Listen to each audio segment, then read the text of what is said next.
He or persons having business with the appellate draw near, give the attendance, and it shall be heard. Please be seated.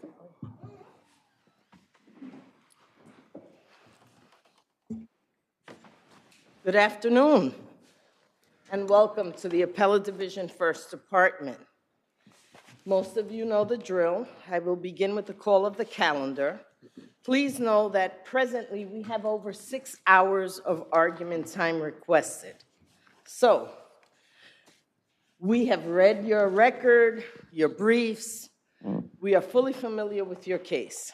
Please only ask for that time you actually need, not the time that you want, understanding that the clock is for you, not for us.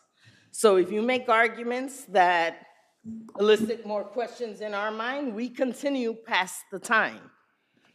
That being said, I will begin the call of the calendar, and I hope you will adhere to the court's request so I don't have to do it for you.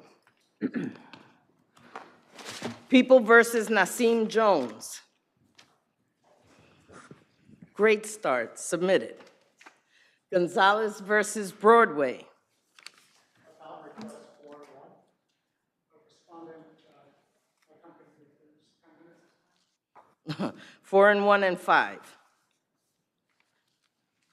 Case of children, submitted. Ellis versus Newmark and Company. Submit? You want to submit as well? Okay. Submitted. Have a seat, yeah. Padron versus Granite Development, et al. Respondents? Okay. They actually asked for time, but what time would you like? 2 minutes, if that's all right. That's great. 2 minutes and a submission. People versus Marcus Drummond. Okay. 4 and 1 and 4. U.S. Bank versus DLJ Mortgage. 8 and 2. Respondent? Respondent, Your Honor, 8, please. 6 and 2 and 7, and remember what I said. The time is for you, not for us. 124 East 36th Street versus Piao is submitted. People versus Andre Kane is submitted.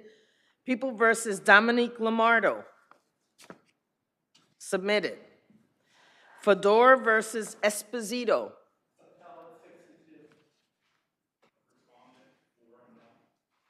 Do you have a cross appeal? Okay. So 5 and 2 and 5, that case is going to be called first as 2 members of this court are recused and we have someone vouched in. Okay? Middendorf, second versus American Numismatic. How much time? 5 and 1. Okay. 5 and 1 and 4. Thank you, gentlemen. People versus Michael McKenzie.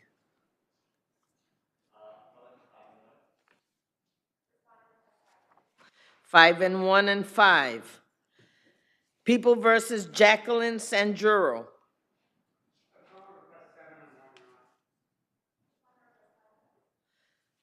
6 and 1 and 5. Cisneros versus Cook. Your Honor, for the appellant, there are 2 appellants, and we show us 8 and 2. Okay. Respondents request 5 minutes. Okay, Cisneros, 6 and 2 and 5. People versus Garris Ortega.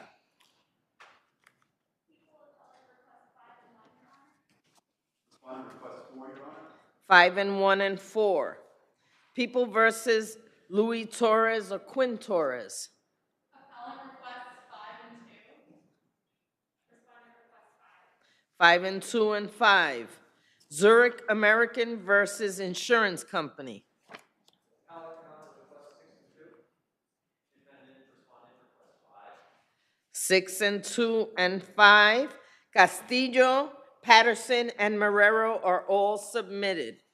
First case on the calendar, Fedor versus Esposito. Justice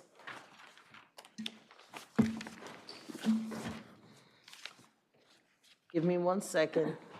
Justice Mazzarelli and myself are recused from this case. If there should be a tie, we will follow the rules of the appellate division, and Justice Scarpullo is being vouched in.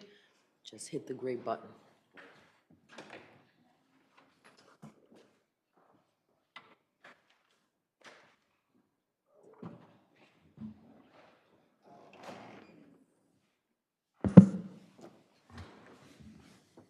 All set? Okay, you may begin.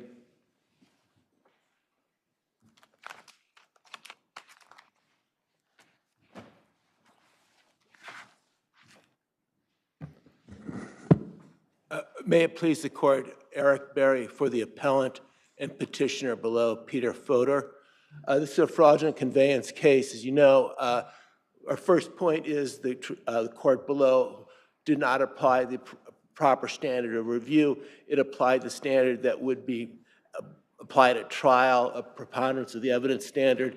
That's, as this court has repeatedly held, this is a summary judgment type determination. The court is, in reviewing a petition in a special proceeding, is not supposed to determine it according to the ultimate standard. It's supposed to determine whether they're identifiable issues.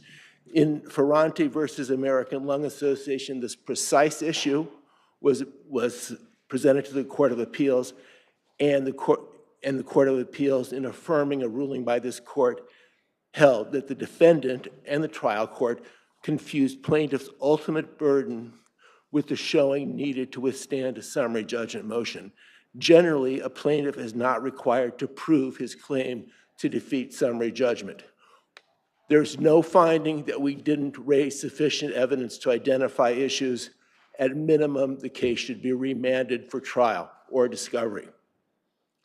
Cushman and Wakefield, to the same effect, less proof is required to defeat a motion for summary judgment than to prevail on an issue at trial. As recently as last month, in People by James versus Quality King, 173 NYS 2nd 3rd, this court reiterated again that the standard for determining a petition— Counselor, I have a question, because with respect to the evidence of the fraudulent conveyance, wasn't it just a spreadsheet that was prepared by the petitioner's attorney? And I think there were a lot of mistakes in that spreadsheet, no? We certainly disagree with that completely. First of all, it was not just a spreadsheet. Well, what was it? It was the banking records themselves together with the spreadsheet, which is how things are done under the voluminous evidence rule, which is applicable on summary judgment. The voluminous documents rule is the same thing as Federal Rule of Evidence 1006. What is done here is you submit the evidence and you submit a summary. We cite case law in our brief where a paralegal prepared summary approved by an attorney, reviewed by an attorney, is admissible under the federal analog to the voluminous documents rule. I want to go back to the spreadsheet and then the bank records, as you say, because when I looked at it, I didn't see anything showing how whatever transactions that you said that were made, how there was a showing of insolvency. Oh, the insolvency is not shown by the spreadsheet. That's not the purpose of the spreadsheet. The spreadsheet— What was the purpose of it? The spreadsheet is to compare what Mr. Esposito received versus what he remitted to the company. So we're showing that he received more money from the successful bidders than he remitted to the company, and he kept the difference himself. The evidence of insolvency is actually set forth in Mr. Esposito's own papers. There is an admission at page 200 of the record by Bradley Farrell. He says, at the very first auction, the first revenue-generating event We lost $800,000, and we've been in the hole ever since then.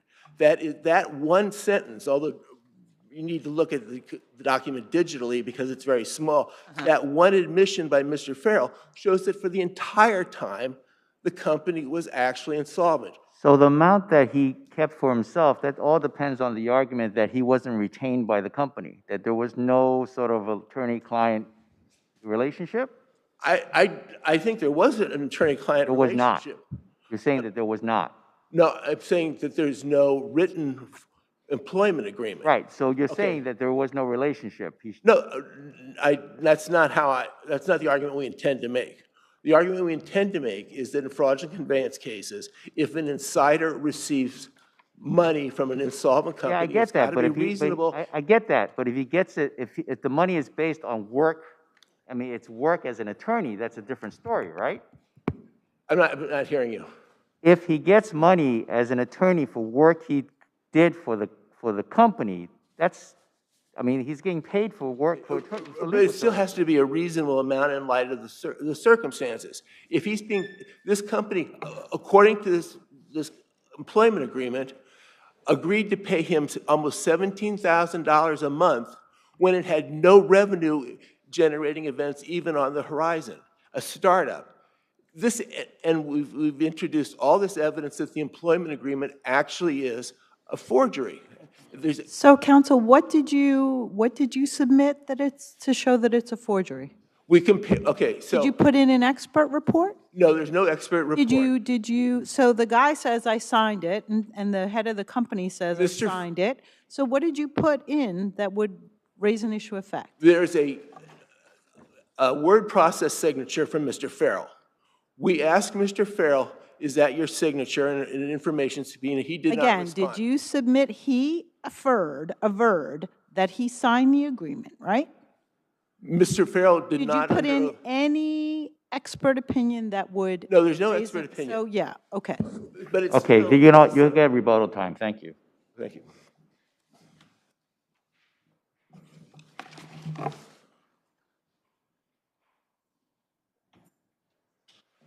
Good afternoon.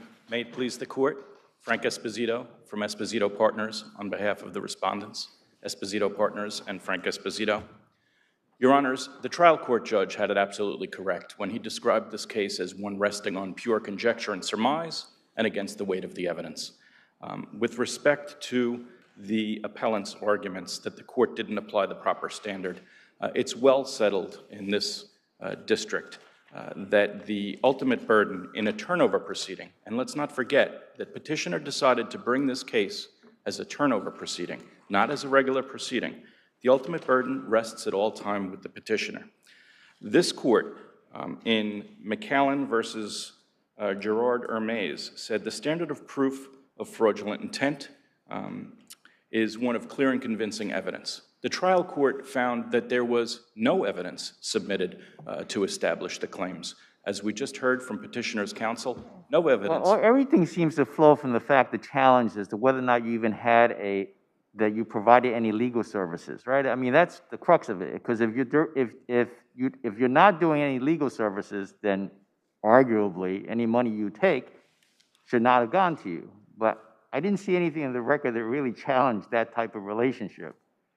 That is Unless correct. I'm missing something. No, you're not missing anything, Justice Oing. That is quite correct. And I would point, Your Honors, to the Levinson affidavit at pages 198 and 199 of the record, where he not only corroborates the email from Bradley Farrell stating that he signed the employment agreement, but Mr. Levinson goes on to describe the voluminous work that I did for the company. One need only look at the various minutes, even those put in by petitioner and his counsel at 41 to 49 of the record, and later on in the record, I drafted those minutes. You see these lengthy meetings. I was at every meeting. I was writing that. Mr. Levinson swears under penalty of perjury how I reviewed every document. I drafted every employment agreement for 20 or more employees, every lease, every vending agreement. I traveled around the country. More importantly, Mr. Levinson describes how a forensic accountant went through the books and found not only that I didn't owe the company money, but I suffered a loss of $98,000 because of a small membership interest, in addition to having not been paid the legal fees that I was entitled to over a 3-year period. With respect to insolvency, there's been no showing of insolvency. None of the records go past 2016 that have been submitted by petitioner, whereas this company was continuing on, and it wasn't until a collector Bucati was determined to not belong to the company that there was any inkling that the company didn't have money. With respect to insolvency after the first auction, it's important to note that petitioner claims there was insolvency because of a loan, but the loan wasn't due until long after that first auction. I see that my time is almost up. I really have nothing further to add other than these are purposefully specious claims, and they are false in all regards. Thank you, Your Honors. Thank you.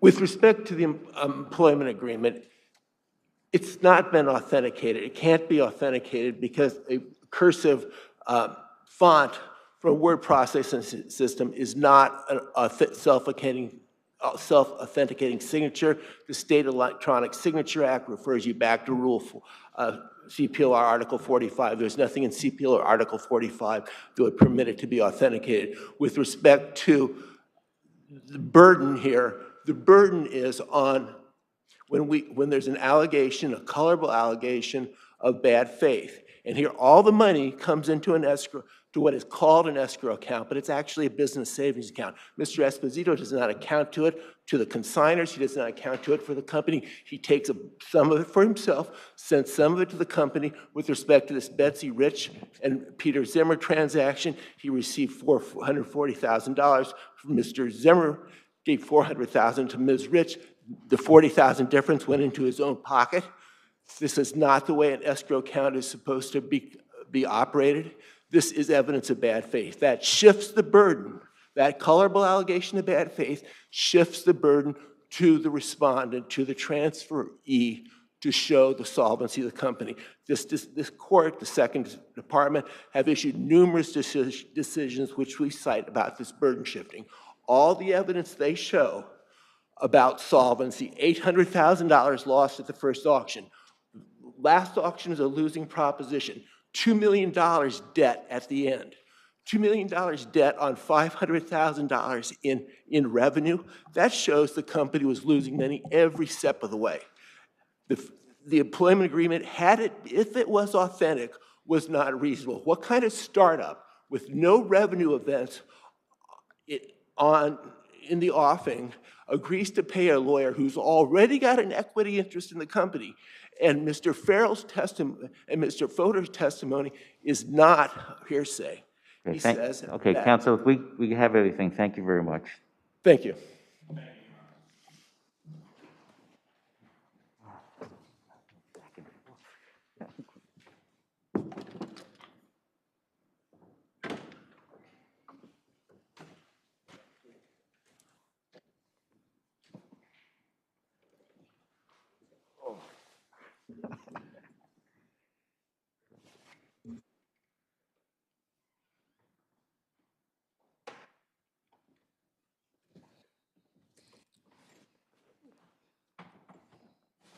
Thank you, Justice Owen.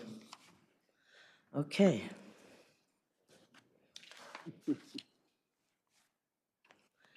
Gonzalez versus Broadway.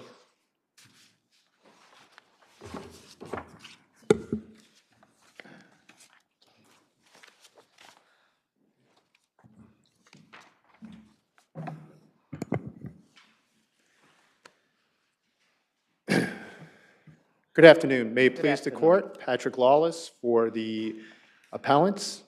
A request that the order of the Supreme Court, which, among other things, granted the plaintiff summary judgment, partial summary judgment on his Labor Law 241 claim, be reversed. The plank that the plaintiff was walking upon at the time of the accident was not a scaffold, was not a work platform. Was it elevated from the ground? Was it sorry. Was it above the ground? It was, but it wasn't, it was, according to the plaintiff, it was about 3 feet above the ground, but it was just being used as a method to access an area. It was not a working area, and it was nailed down and it was secured. It wasn't an unsecured plank that was Did it covered. have any netting or railings or anything to prevent anyone from falling off of it? No, it was, again, this is only 3 feet above the ground. So Only 3 feet, but that's not a cutoff under our law. I'm sorry? That's not a cutoff distance under the law of this state. I think on the industrial code, I think it needs to be at least 4 feet, How but about under 240 sub 1? on 240 sub 1, it has to be a work platform, which it wasn't. Or access thereto? Access to a work site? He had to traverse that plank in order to get to where the work was, correct? Yes. So And- then and it was a plank that provided access to workers to their work area. But there are plenty of cases that say. We have plenty of cases in the first department that would say that's sufficient. But those cases are distinguishable because those cases involved unsecured planks that were covering openings or they were accessing different levels. This wasn't accessing a different level. It was on the same level that the plaintiff was working. But how secure was this plank? Because it moved when he stepped on it. Well, the plaintiff gave sort of imprecise testimony. He claimed that it moved, but he also claimed that he slipped on dust that was marble dust that was. Can't the Once both it be moved. true? I'm sorry? He said that plank moved, then he slipped. So he's testifying as to both. But Both things happened. Plank moved, he slipped. He's claiming that he slipped onto marble dust. That's what caused him to actually slip. He said it moved, but then he slipped onto marble dust. So it's sort of imprecise whether that the plank moved and that caused him to lose his balance, or if it was the marble dust. Well, I have his testimony here on record 214. I crossed the plank moves. I threw my hand, it threw me towards the right hand. I wanted to grab onto something, but there was no railing, so I slipped. So moves causes him to slip, and then that causes him to fall. Because there's nothing for him to grab onto. No railing, no netting, no nothing. Then he subsequently testified he slipped on marble dust. But again, this is only 3 feet off the ground, and it was just a thoroughfare, and it was So secured. you don't think 3 feet is substantial enough? I'm sorry? You don't think 3 feet is a substantial height? Someone to fall and possibly get injured?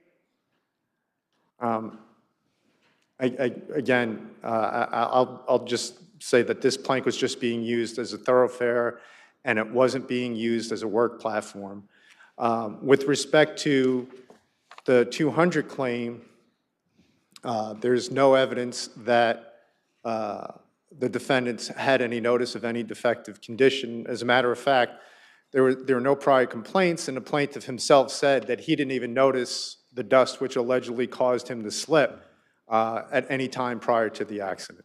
Thank you. You'll have time on rebuttal.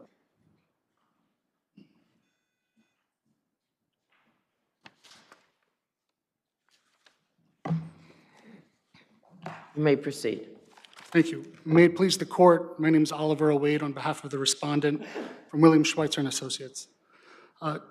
The appellant's attempt to remove the protections of Labor Law Section 240, subsection 1, from anything that isn't a work platform is simply against the law of this department at least. A worker is entitled to the protections under 241 when he's exposed to gravity or a height-related risk. And in this case, the plaintiff was undisputably exposed to such a risk. Does this court, or any other for that matter, have a bright line rule in terms of height differential that would bar recovery under 240 sub 1? Absolutely not. The courts, including this department, have found that 18 inches is sufficient, and clearly we're way above that. As to whether a throughway or a passageway removes the protections under 241, that's also not the case. The cases cited by the appellant in his papers all refer to cases that occur on a plank or a sheet of plywood on the ground level. This was not on the ground level. The plank that the plaintiff was on when it moved, causing him to slip and fall, was bridging the sidewalk shed to a balcony. It was also going from the level of the sidewalk shed to the balcony itself.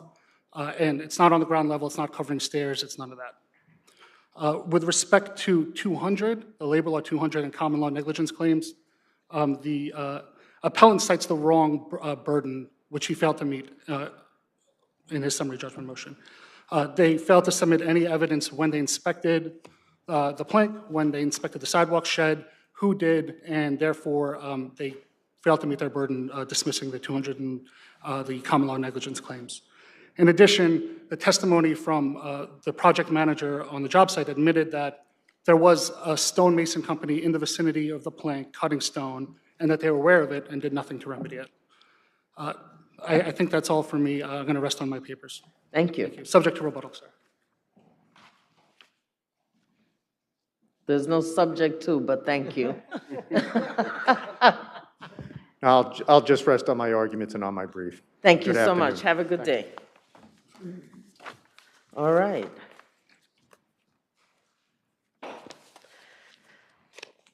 Padron versus Granite Development.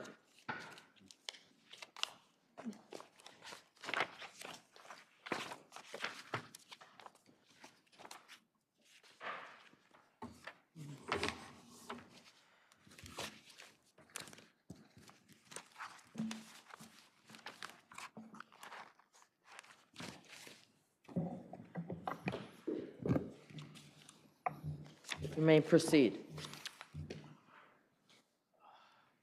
Good afternoon, Your Honors. My name is C. Briggs Johnson. I represent the appellant Transcontinental in this case, and I know my adversary is not here, so I want to focus just specifically on point 3 of my opening and reply brief on whether the indemnity agreement was triggered.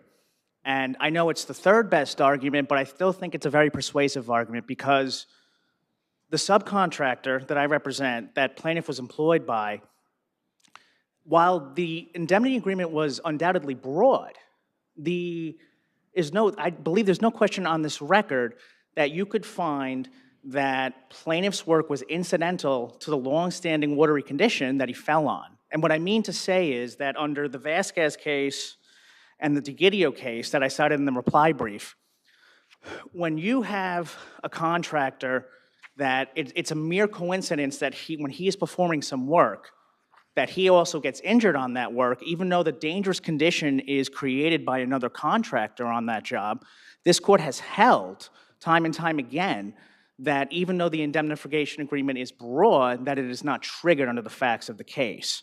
And my adversary cited the O'Connor case, which is a Court of Appeals case from about 40 years ago, but I want to show how that's distinguishable, specifically because the indemnity obligation in that agreement, not only did the Court of Appeals hold that it was triggered because the personal injuries arose out of the acts or negligence of the subcontractor, but also it specifically provided indemnity when for the negligence of other contracts on the work site. And so I think that case doesn't apply here. And the Sunin case that the respondent cited, I think it's an outlier in this court. And I think it was a bit of a mistake because when plaintiff, Continue. Just this is one last thought. When plaintiff stepped into that trench, he was on his lunch break. He was not even working.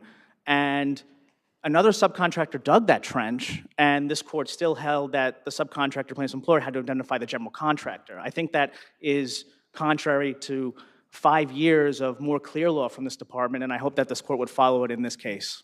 Thank you for so your time. much. People versus Drummond.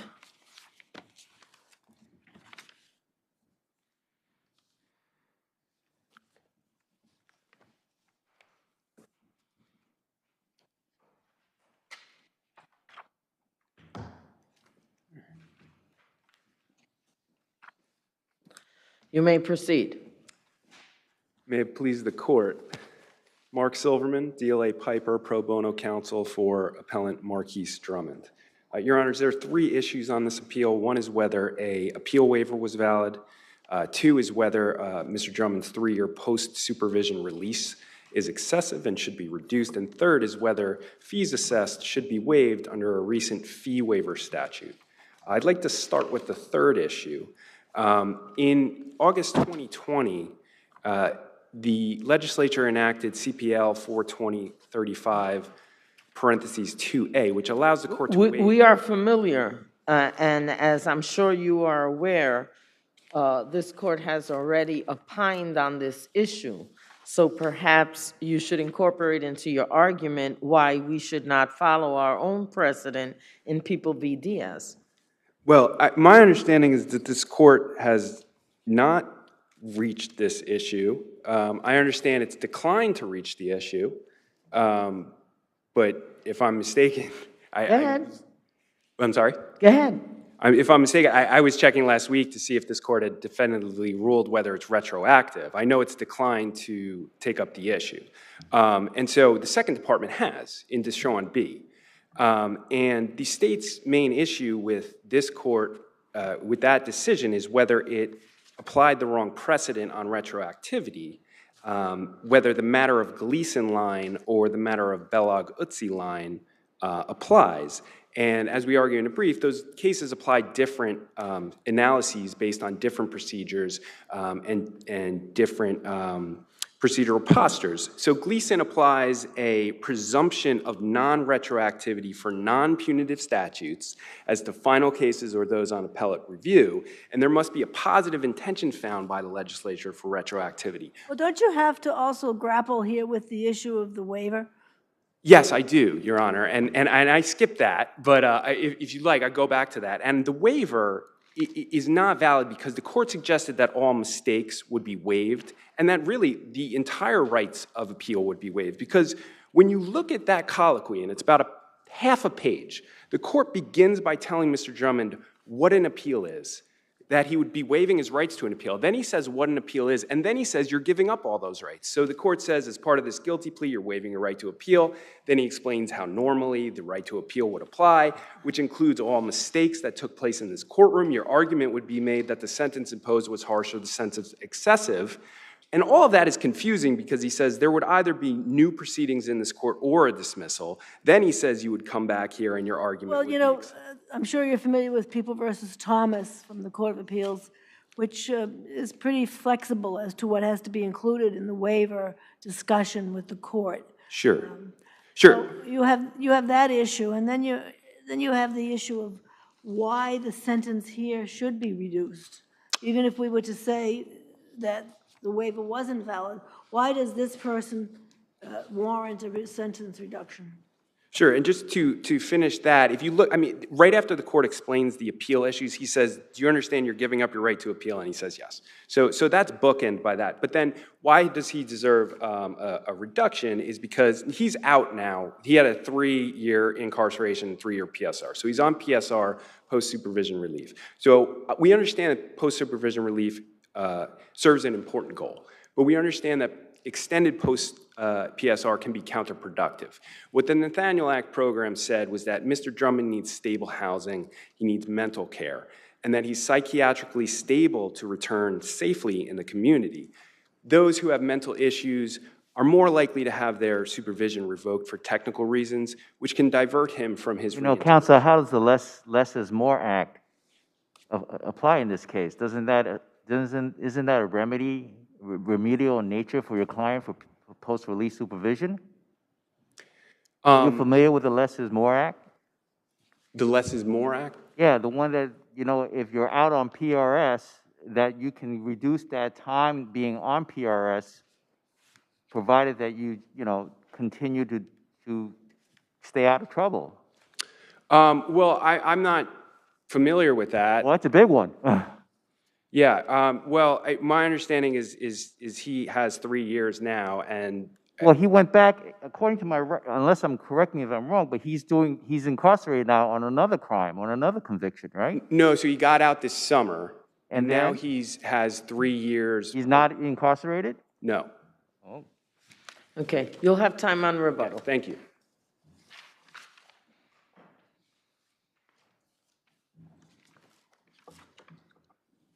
You may proceed. Pardon me.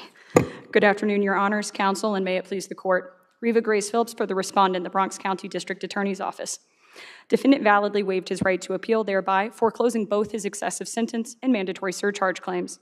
As Your Honors rightly pointed out under this Court's precedent in People v. DS, if this Court finds the waiver valid, he is foreclosed from the mandatory surcharge claim. Further, under this Court's precedent in People v. Escalona, if this Court finds his request has no merit, it need not entertain the retroactivity argument whatsoever. And I'll jump right to the excessive sentence and concede off the bat that I misstated in my brief that he had served the entirety of his post-release term. He did serve the entirety of his incarceratory term. He came out and he began serving his post-release term before he was picked up on 2 new cases. Those are the 2 subsequent attempted assault. So he's back, is he incarcerated still? No, Your Honor, he was released July 29th of 2022 upon the maximum expiration of those indeterminate concurrent terms for those 2 attempted assault 2 convictions. Okay, and that's after the fact, this is after the fact? Yes, Your Honor. Okay. And as Your Honor correctly pointed out, which was exactly where I was going to go, there's no need to reduce this sentence under the Less is More Act. If defendant has not had a violation since he was released in July and does not have any future violations, he has just 6 or 7 months left on his post-release term. I actually reached out both to his parole officer, his senior parole officer, and a member of the Department of Community Corrections and Supervision legal team to attempt to gain clarity on the exact nature of the remainder of his term. But that would be my calculation under the Less is More Act, assuming no violations, 6 or 7 months more. Defendant is plainly exactly the type of person who needs post-release supervision. I would note that defendant here doesn't really argue he doesn't need supervision. What he argues is he should be able to choose his supervision. Defendant says, I need help, I need programming, I need mental health treatment and community housing and stability, but rejects the idea that post-release supervision would be able to provide those services.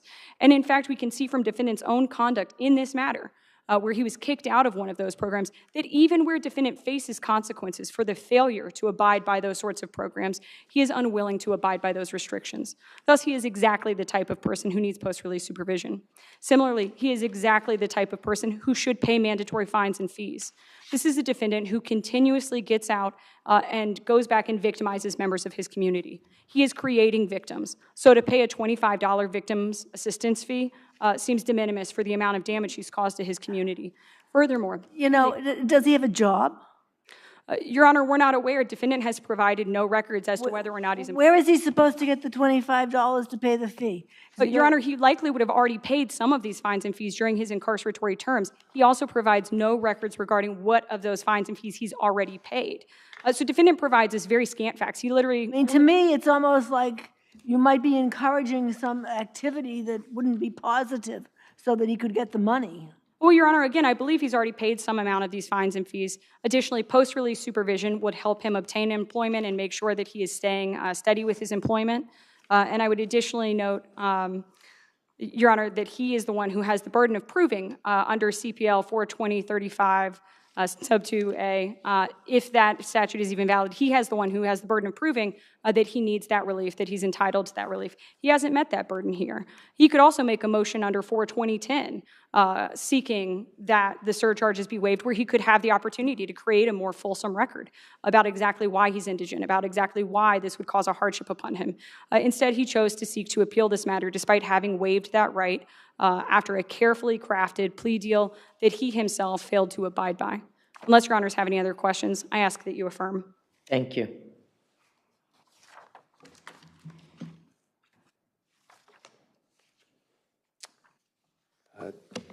Your Honor, my understanding, looking back at the briefs, People v. Diaz was based on a valid appeal waiver, and as we're arguing that that was not valid, you know, we would move on to the other issues.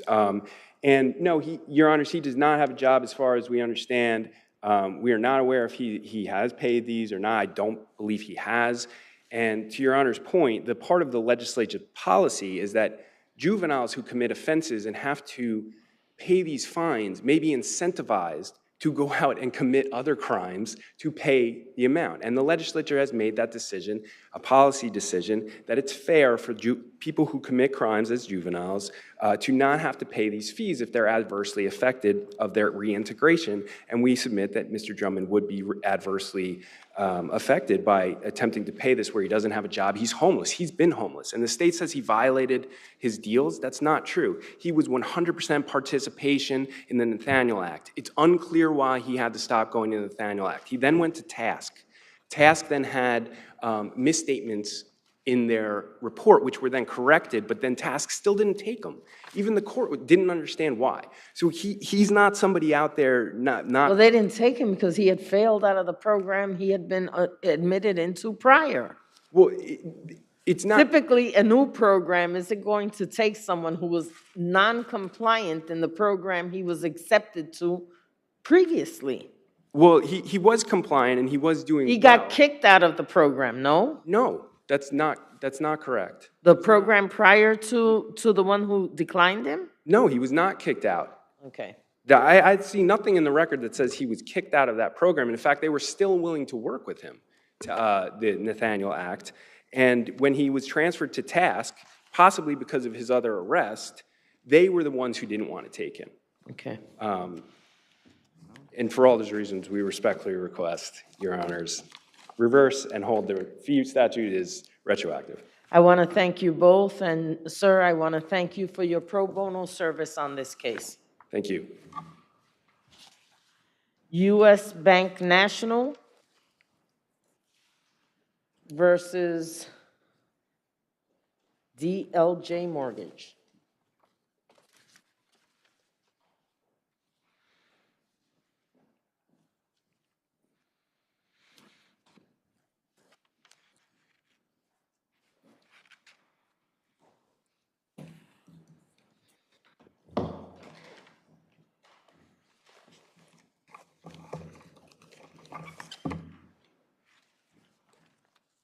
You may proceed.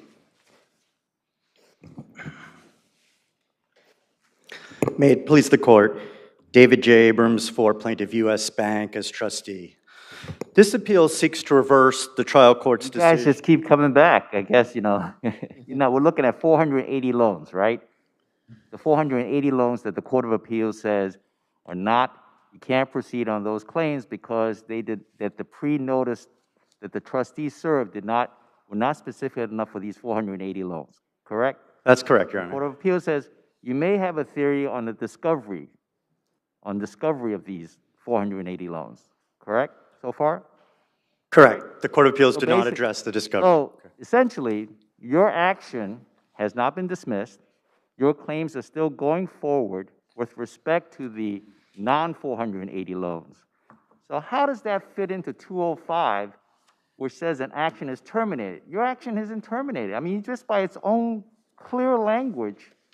I mean, that's why Judge Cohen, Supreme Court is like, I don't see you fitting a square into a circle.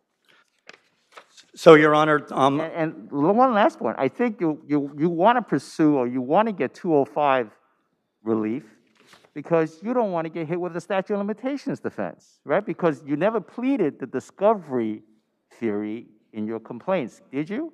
We did, Your Honor. You did. Also, if you did plead it, then why are we even here? If you pleaded it, you don't have to amend the complaint.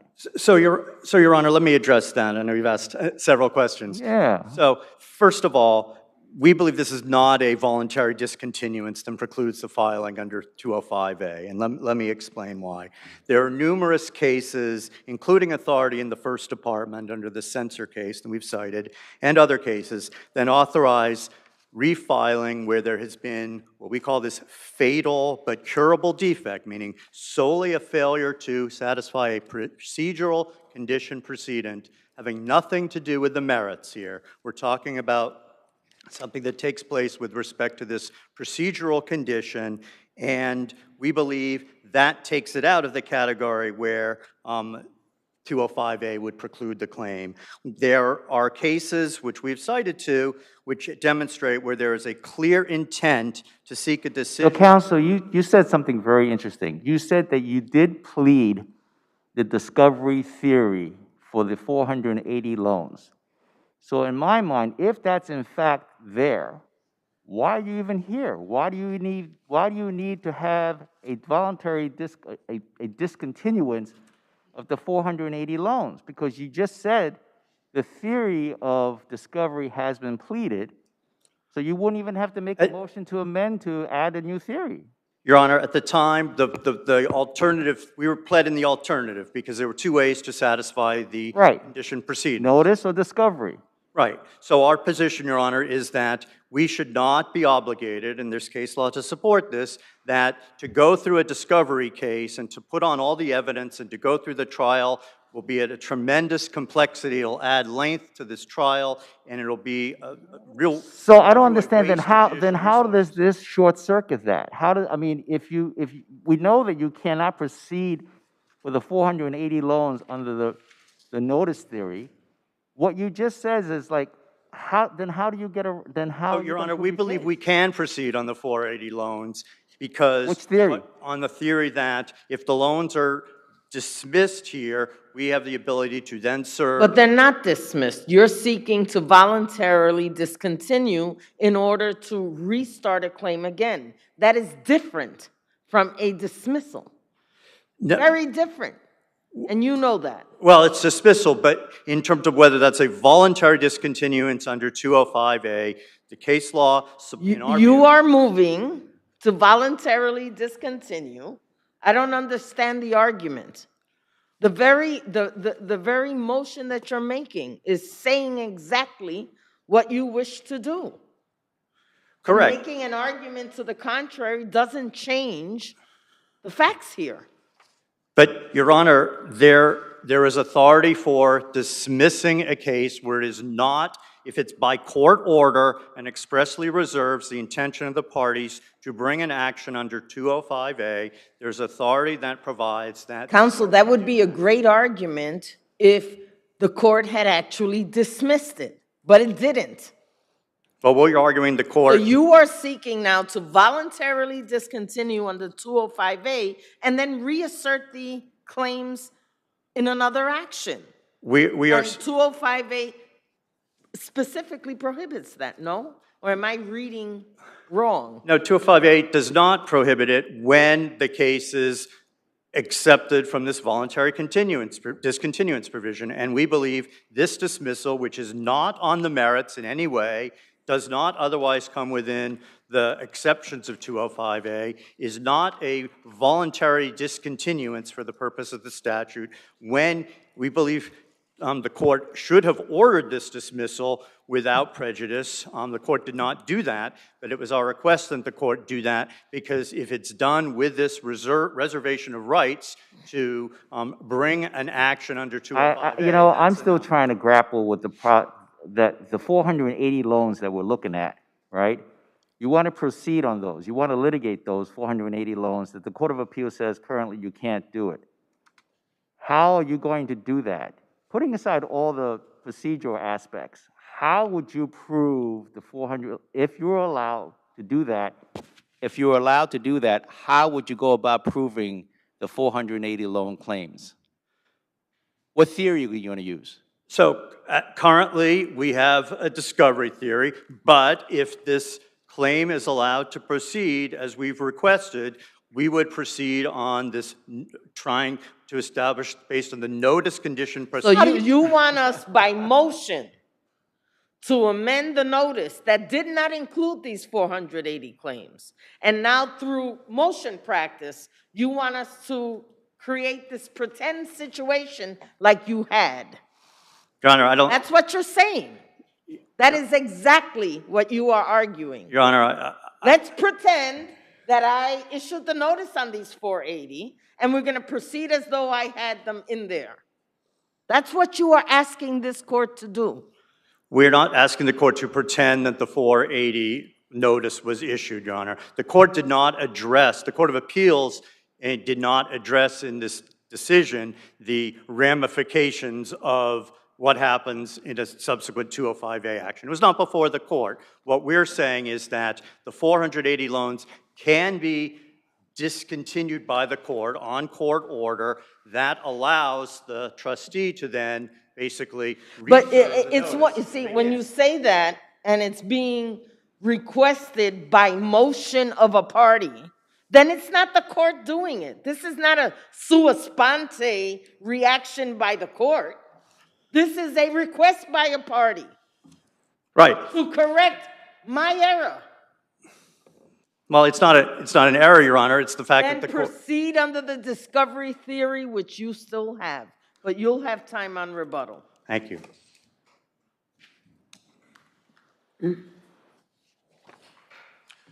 Am I missing something?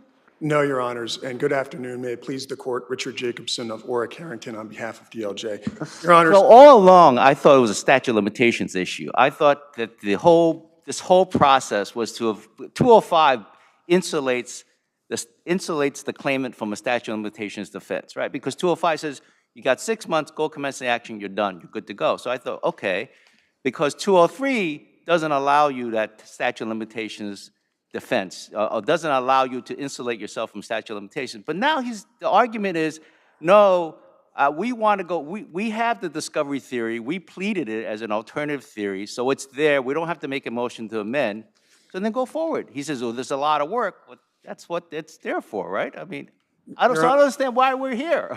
Your Honors, that makes, I assume, 6 of us. I don't want to gild the lily here. I think you have stated the issue very clearly and very emphatically. In the Court of Appeals in Hito 7-1, the Court of Appeals emphatically addressing many of the same arguments they're advancing now said, with respect to the 480 loans, on a notice theory, they are done. They cannot proceed. This case remains. In fact, we had a status conference in front of Justice Cohen just last Thursday. We're going to trial January 23. All of the loans that they have asserted claims on, all of them can proceed. The only issue was, can they proceed on a notice theory with respect to the 480? The Court of Appeals said no. They still have at their disposal the discovery theory.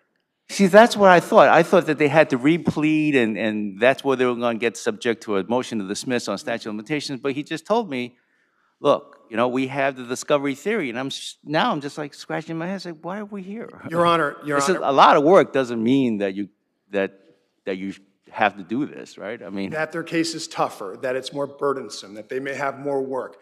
None of those appear in any case in any court, Court of Appeals, First Generally speaking, lawyers like longer trials with more work and more hours. Yeah.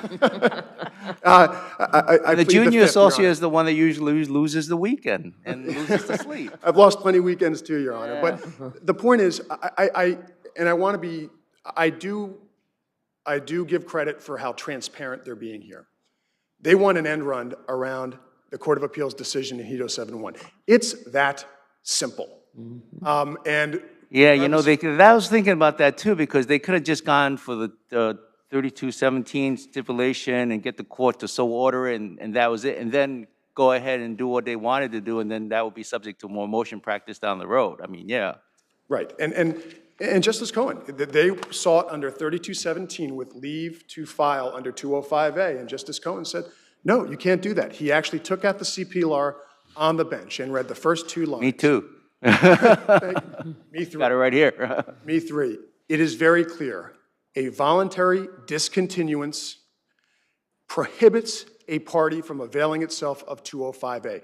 That, Your Honor, I submit is the beginning and the end of the discussion. Which is why I thought 203 was available, because I thought, well, if he didn't plead discovery, you can do 203F and say, look, you know, it relates back in time, blah, blah, blah, blah, so therefore I'm not subject to a statute of limitations, but that's not the problem here. That's not the problem here, first of all. Second of all, in the Court of Appeals, they did try to invoke 203F. And the fact of the matter is, that argument was rejected as well. Carrick, the Court of Appeals decision, said that 203F and 205A, you can't look at the parts you like, take from here, take from there, and get the relief they're seeking. This is a transparent, blatant end run around a decision from the Court of Appeals that says they did not meet their pre-suit notice requirement. They are done on those loans, and Your Honors, he made a good point he made the argument to Justice Manzana about how this is somehow to take the 480 loans and get them back into the notice, get them back into the rubric of the notice provisions and avoid the discovery rule. And I'm like, how do you do that? That's like totally, you know, we would agree with that. I got a feeling the 7 members of the Court of Appeals are just going to flip us around like, what are you doing? Your Honor, they would. They ruled on this. Yeah. And again, they did absolutely speak to the ramifications of their decision. They said, you must, on a notice theory, proceed on a loan-by-loan basis. That notice must be done pre-suit. If it's not, as was the case here with respect to the 480 loans, where we first got loan notice, 4 years after the expiration of the statute of limitations, you're out, you did not follow your contractual obligation, you're done with respect to that theory. Your Honors, unless you have any other questions, I think the CPLR is abundantly clear and the Court of Appeals was emphatic. These loans on the notice theory are out, and I think Justice Cohen's They're only out to the extent that you can't proceed on the notice theory. They're not out in terms of discovery. No, they absolutely still got not. that claim. So it's not even, yeah, I mean. Absolutely. They can proceed on a discovery theory on all of those loans, Your Honor. Thank you. Thank you very much for your time. Counsel, you have 2 minutes.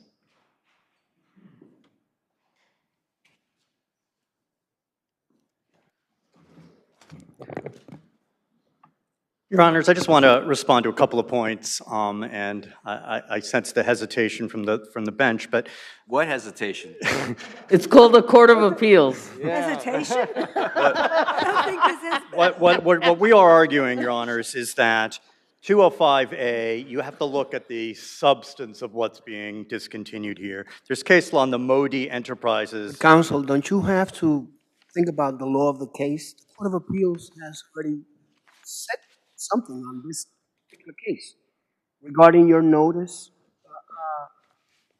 cause of action. And they've said those are no good anymore. And therefore, you just have to proceed with your discovery theory. And that's it. So what can we do? Should we reverse the Court of Appeals? Is what Which is ridiculous. Certainly, Your Honors, we're not asking for that. What we're saying is that the Court of Appeals decision is not as black and white as I think. Well, that's one of the clearest decisions I I've thought ever it was seen. very I don't clear. know. It was very clear. On this particular issue of the 480 loans, they were infinitely clear. Well, obviously, I disagree, Your Honor. 6-1, too. Because the fact is that the issue of 205A did not come up in the context of in that portion of the decision that you've referred to. The context is where the Court of Appeals has not specifically addressed whether there would be a right to revive. But counsel, what you want to do, unless I heard it wrong, is that you want to use 205A somehow so that you can manage to say that the 480 loans now qualify to be under the theory of the notice theory, right? That's correct, Your Honor, and we believe that that's what the law allows us to do. Well, yeah, okay. I don't know if the Court of Appeals would agree, but okay. I think we've heard it all. Thank you so much, and you have a wonderful afternoon. Thank you.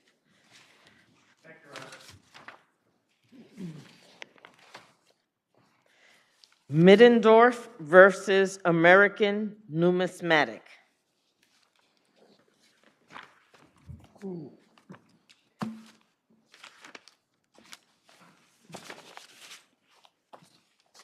And I must say, the uniqueness of this case is one of the reasons I love sitting in the appellate division. Well, Proceed. it's good to love your work. My name is John Cahill. I love my work. I'm with the firm of Olsov, Cahill, and Kasu, LLP, and we are here today on behalf of William Middendorf, who turned 98 last week. And blessings. On his behalf, we are asking that the court allow him to pursue a claim for a copper plate attributed to Paul Revere that was stolen from him in 1962, the year before I was born.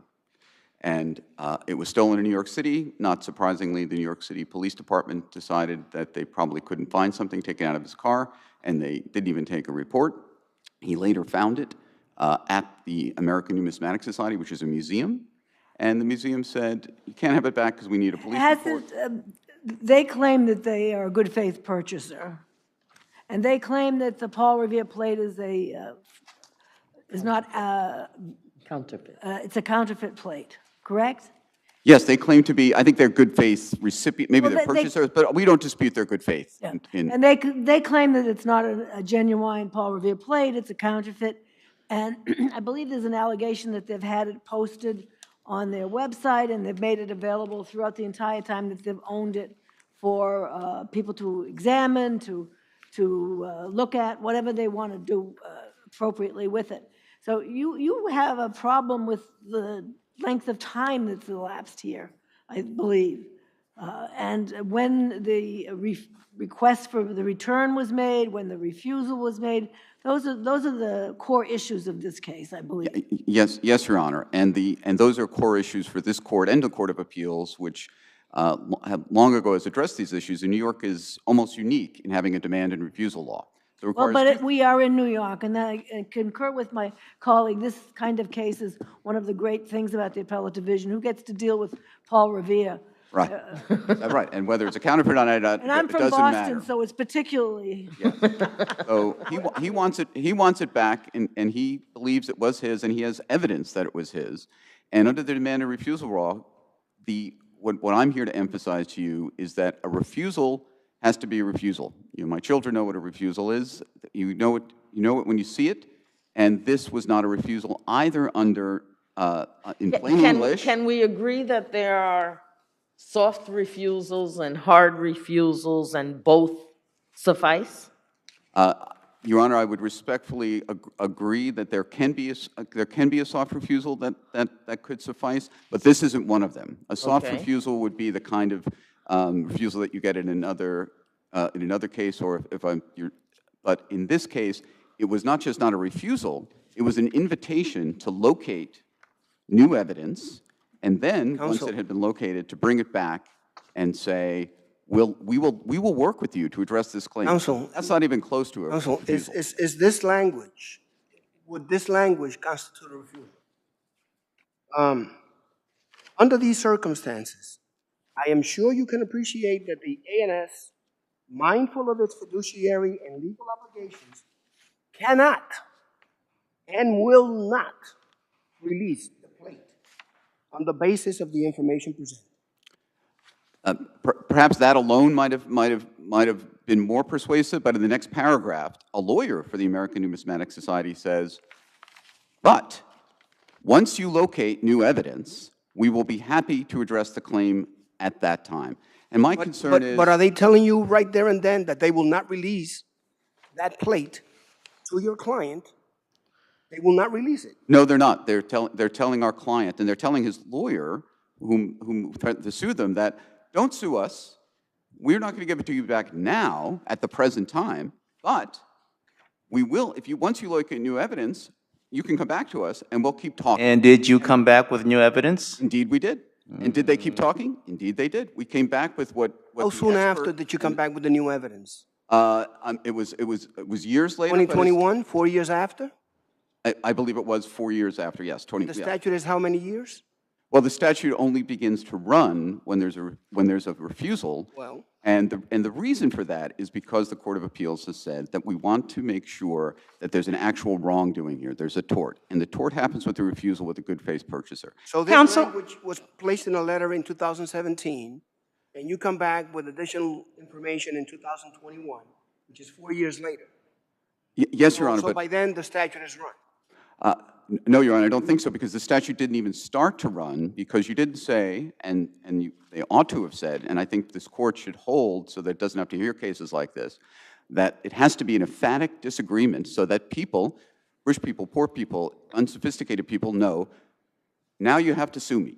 And there was no way you can read that language and say, now you have to sue me. What it says is, you can locate new evidence and come back to me. And when he did and came back to them, they talked to him. They didn't say, oh, 4 years have passed. They talked to him, and they should have talked to him because it's his, and New York courts have always had a policy that favored the protection of people who have had stolen property, especially cultural property, and that is what. Justice Mazanet-Daniels, if I may. Yeah.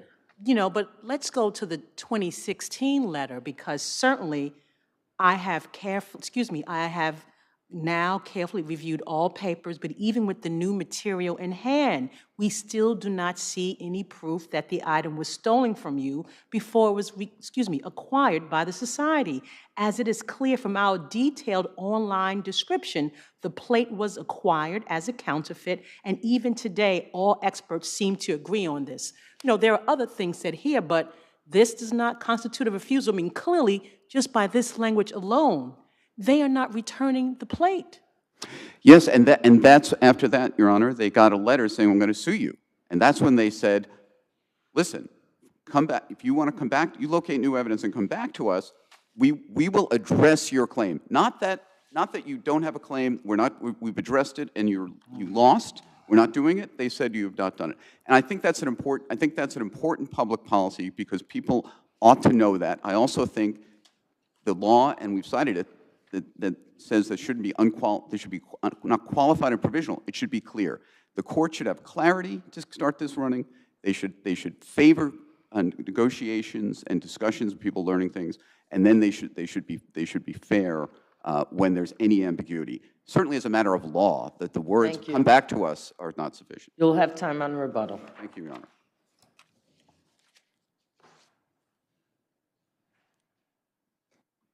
You may proceed. Thank you, Your Honor. Good afternoon, Your Honor. Scott Wilson, DLA Piper for the Respondent Museum, the American Numismatic Society. I sense some hesitation on the part of the panel to deny the fact that's apparent on the face of the 2016 and 2017 letter that they were refusals. And one of the ways we can be assured that the 2016 letter indeed was a refusal was that this very sophisticated collector responded by engaging litigation counsel to threaten a lawsuit to recover that object and to also threaten a criminal referral to the FBI to recover. Well, with all due respect to Mr. Middendorf, I don't know how sophisticated he was in the art of all of this in light of the fact that this plate was online with your museum for quite some time and he didn't catch it, okay? So that kind of goes both ways, right? But to follow up on the question, on the statements made by your adversary, how should the court treat your client's continuous willingness to stay open to additional evidence that might prove ownership, thereby implying that if you do, we will return the plate? Sure. So, Your Honor, the only thing that's necessary to start the running of the statute of limitation under the demand and refusal rule is a position taken by the current possessor that's inconsistent with the ownership claim of the purported true owner.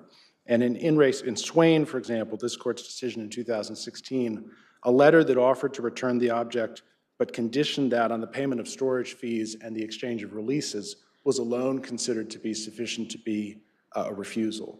Here, as was commented earlier, the museum was clearly taking the position, we are not turning this over to you at this time. That was enough to start the passage of the... I mean, the last letter that I have in my records here, my notes here, is September 20th, 2017. And that's when the plaintiff sent in Jonathan Fairbanks, whatever evidence that they had, and you just plainly said, look, you're not, first of all, it's a counterfeit plate, right? Is he claiming that his plate was not counterfeit?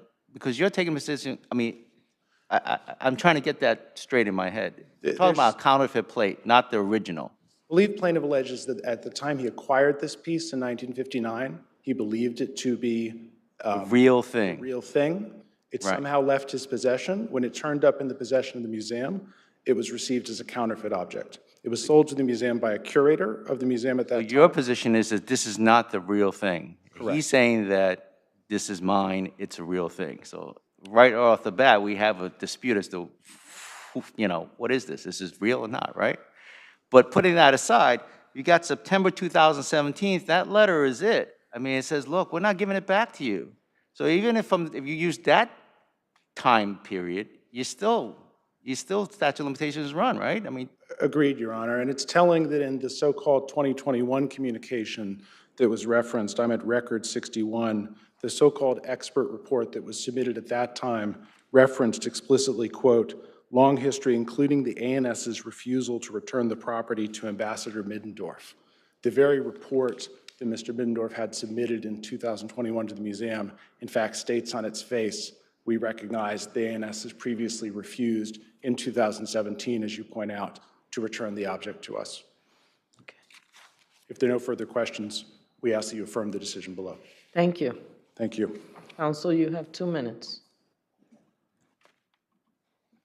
Thank you, Your Honor. So first, I just want to clarify that whether it's real or fake, I don't know, but the expert report makes clear through the miracles of technology that this is the same plate that he had, because there are images they compare. Second, I want to emphasize that the existence of the refusal to return it, physically return it at that time, was not a refusal of his claim. And that's what the law needs to look at. And the question for this court, and which we believe this court and the Court of Appeals has already addressed. I'm sure you've heard the old adage, possession is 9/10 of the law, right? Yes, but it's so not. So if the whole goal is to get possession of the plate, and the very thing, the goal that your client is after is up front refused. We're not giving you back the plate because we have a fiduciary responsibility of our own, and you have not established that this was even stolen from you. And none of the documentation that was put forth afterwards addressed that issue. Well, yes, Your Honor. First of all, they're wrong that they had a fiduciary obligation. New York law, the Court of Appeals says their obligation, once you show that once you make an arguable claim, it's a very low standard, that it's stolen, the burden shifts to the good faith purchaser to prove that it's not stolen. That's New York law, that's the Court of Appeals, that's Guggenheim versus Lubell. And so they're wrong about that, and they were wrong at the time. What possession is 9/10 of some laws, but it's not the law when it comes to stolen cultural property in New York. In New York, it's a long statute of limitations, whether you agree with it or not, and it's a long statute of limitations because they want to protect victims of theft. They want the New York marketplace to be a good place to be in the art market because it's the center of the art world, or it has been. And the idea is that in order for you to start the statute of limitations and lose your claim, you have to be refused. And if this language is a refusal, then you may see some more cases like this, but it's not hard to give a clear refusal. And it was not a refusal to give it back. That's not what's required. It's a refusal of the claim. And here they specifically said, we will address your claim. And I would also submit, and this is my final point, is that the lawyer, sophisticated or not, he said he was going to sue. The evidence, that's not just Mr. Middendorf, who's online since he's 98, that would put him at 93, 5 years ago, judging by people I know that age, they're not online all the time. But but putting aside whether it was or it wasn't. Except this was online for decades, counsel. Yeah, but so with all due respect to your client, I meant no disrespect, to be very clear, okay? But they have had this plate for decades and have put it on their online registrar of items so that it wasn't obfuscated to the rest of the world.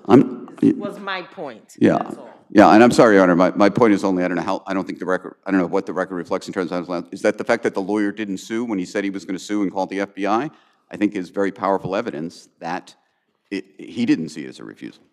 Thank you. Thank you, Your Honor. People versus Michael McKenzie.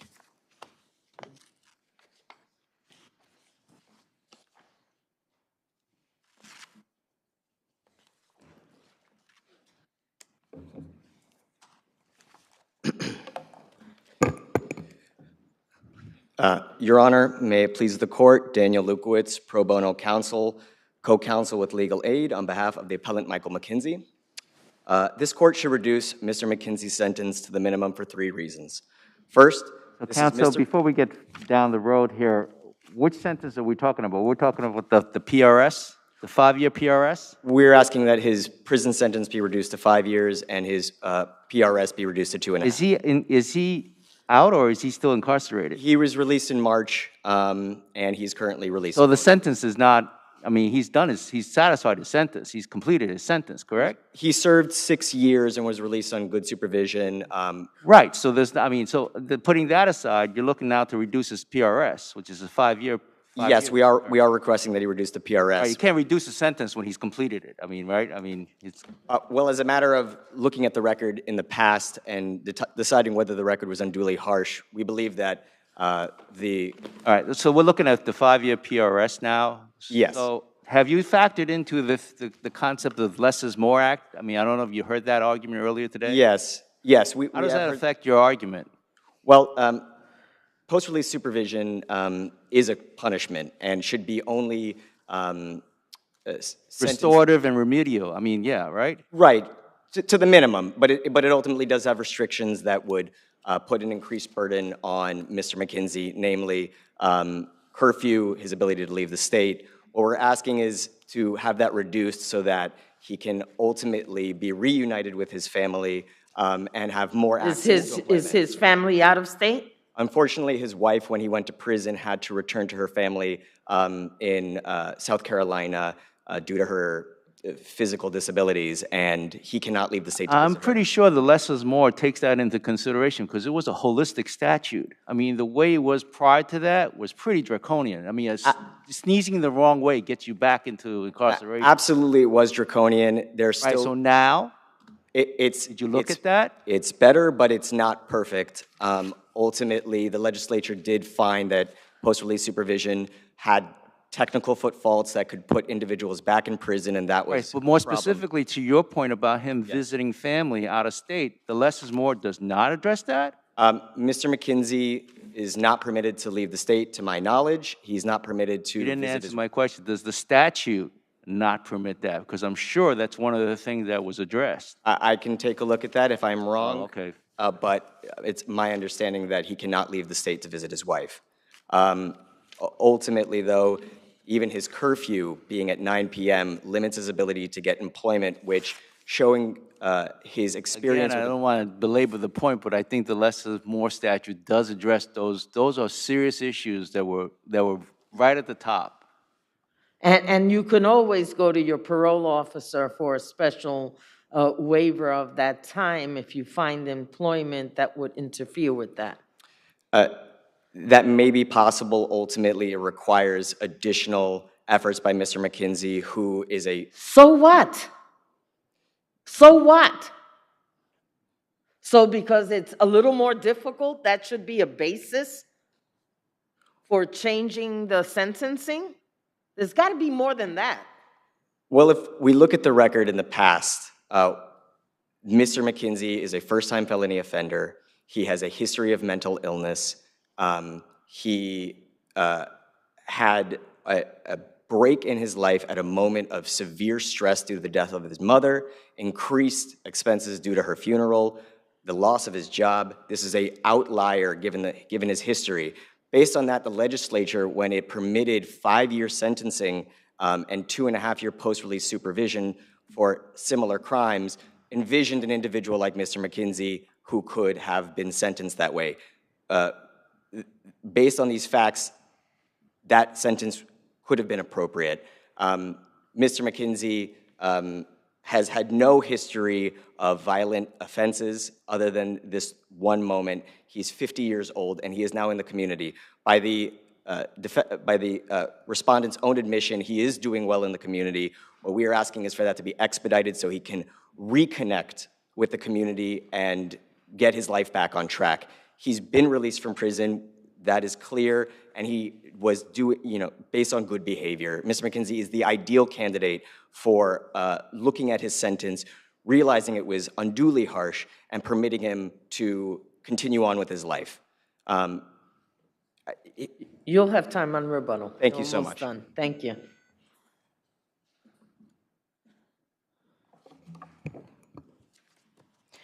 Good You may afternoon. proceed.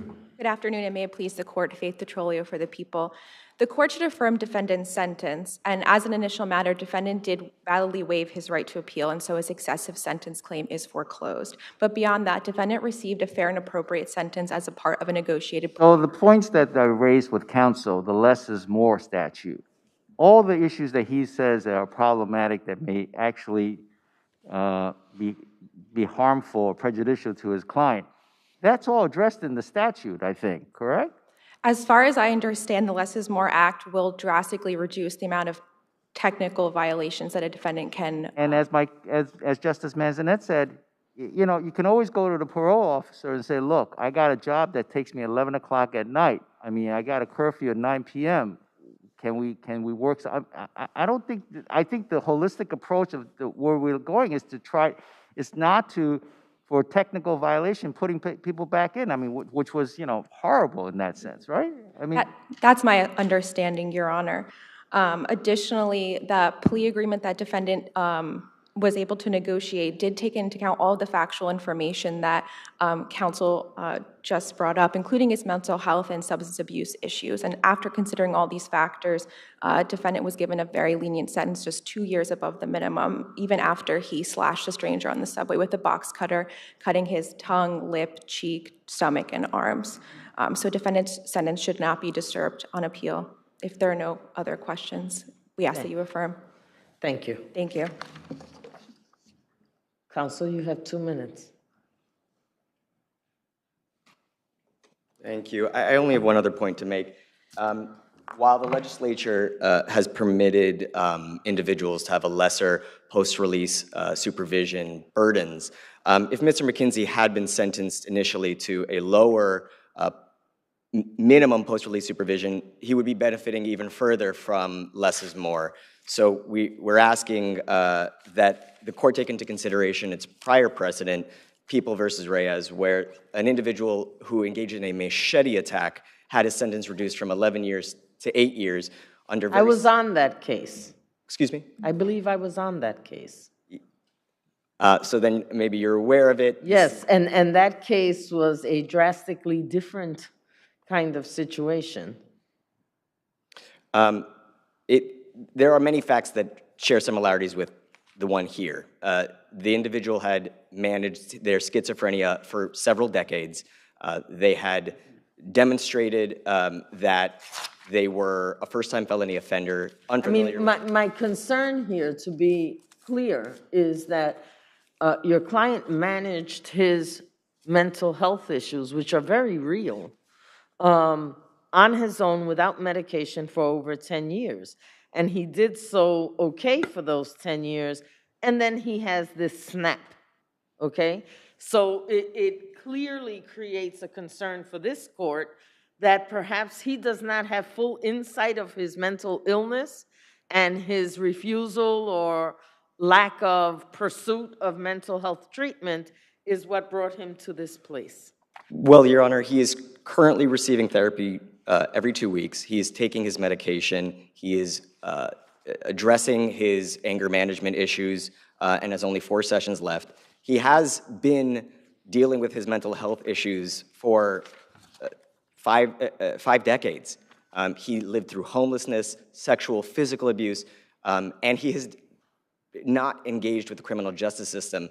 By all accounts, any individual living the life he lived might have a mental break under these circumstances. Unfortunately, these events How much occurred. time does he have left on parole? On parole, he has approximately 2.5 years. He served 6 months of his post-release supervision already. That has been part of his reduced. If his sentence is reduced, he will ultimately have a year left.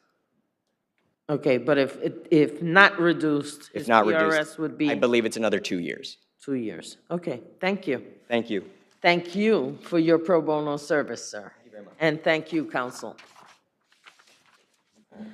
People versus Jacqueline Sanjurjo. How do you say her last name?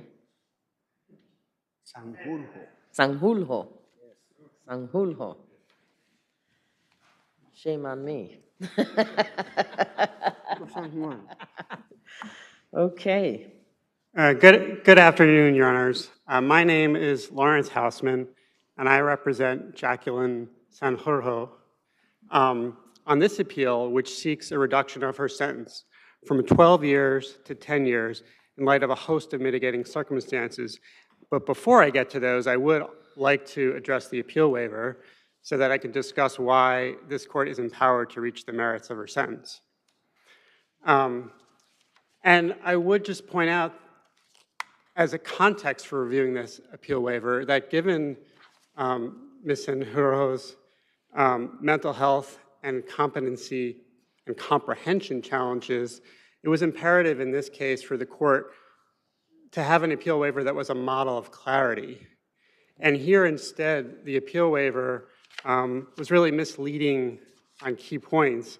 And the point I'd like to start with, which I think it was most misleading on, when the court prefaced her example of what is appealable, she said to my client, quote, "Had you gone to trial," and then she described the issues that would be appealable had she gone to trial, like the pretrial issues and decisions and trial decisions and verdict and sentence. And so that statement to someone in my client's position created an unacceptable risk that she would believe that appeals... Your client, you could not characterize as unsophisticated in the criminal justice system, given that she has, what, 53 convictions, 2 of which are felonies?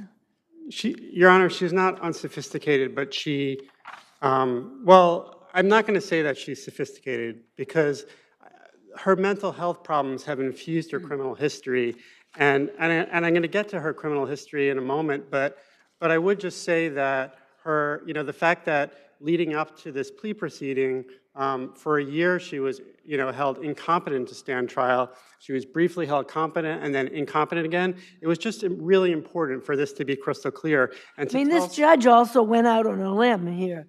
The people wanted 15 years, and she courageously said, no, I'm not going to do that, and offered your client 12 years. She had to plead to the top charge to accomplish that. Yeah, I'm happy to turn to the merits, and then I can go back and answer any questions about the appeal waiver. But, I understand that Judge Ward undercut the people by offering 12 years. And I understand that this is a serious offense. It was a slash to the complainant's face that required 30 stitches. Unprovoked on the street while the complainant is pushing a baby carriage. Yes, to the subway. But I also want to say that a reduction from a 12-year sentence to a 10-year sentence does not abolish my client for responsibility for this crime, but it does recognize a host of mitigating circumstances, and which I think do reduce her level of culpability. This is a woman who was hearing voices and did what she did because she was told to do this by voices. Don't you believe that Judge Ward took those mitigating circumstances into account when she decided to offer 12 years instead of 15? I think she took them into account, and I'm asking this court to take them into further account by saying that the minimum sentence is sufficient given all the mitigating circumstances in this case, which I'd just like to quickly run through. It's a pervasive history of domestic violence, which infused every aspect. I can assure you, counsel, that no one on this bench, no one, that what your client experienced as a human being prior to this incident, it does not escape anyone on this bench. I understand, Your Honor. We get it. I understand. She has had a terrible, tough life. No one should have gone through what she went through. But we can't make our decisions. We hear a tragic story of litigants who come before us who have had horrific things happen to them. But then they turn and do horrific things to others who are equally innocent and not deserving of the plight they have befallen. I appreciate both Your Honor's points. And I would like to say, I want to acknowledge, like I said, the seriousness of this crime, but also the significance of a 10-year sentence. And I think that someone with what, as Your Honors are recognizing, the tragic life that my client has led, that it also does correlate with a diminished responsibility. And a 10-year sentence appropriately reflects that. And I would just point out in terms of the nexus between her tragic life and her criminal history, because Justice Mazzarelli, you pointed out her extensive, misdemeanor record and then her prior felonies. Let's look at two significant dates in her life, 1994 and 2000. 1994, she's a 30-year-old woman. That's the beginning of her criminal history. And what does it align with? The confluence of the domestic violence, the mental health, the onset of her mental health symptoms, and then the substance abuse that she uses to self-medicate both her mental health and her domestic violence. So that's 1994. That's as a 30-year-old. Before that, she was like all of us. She had gone to high school, she had done a little bit of college, she had a nursing certificate, and then these horrible things befall her. And then what happens in 2000? That's when she's hit on the head with a baseball bat, loses consciousness, and what happens after that? Things get even worse, right? She starts... I will let you tell us about the whole TBI aspect of this. Okay, thank you, Your I Honor. think it's a legitimate argument, but you're over your time, so I'll give you time on the rebuttal, okay? Thank you, Your Honor, I appreciate it. All right. Counsel?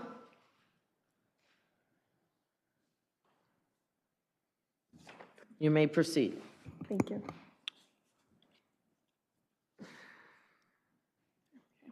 Good afternoon, Your Honors. May it please the Court, Catherine Murata for the people.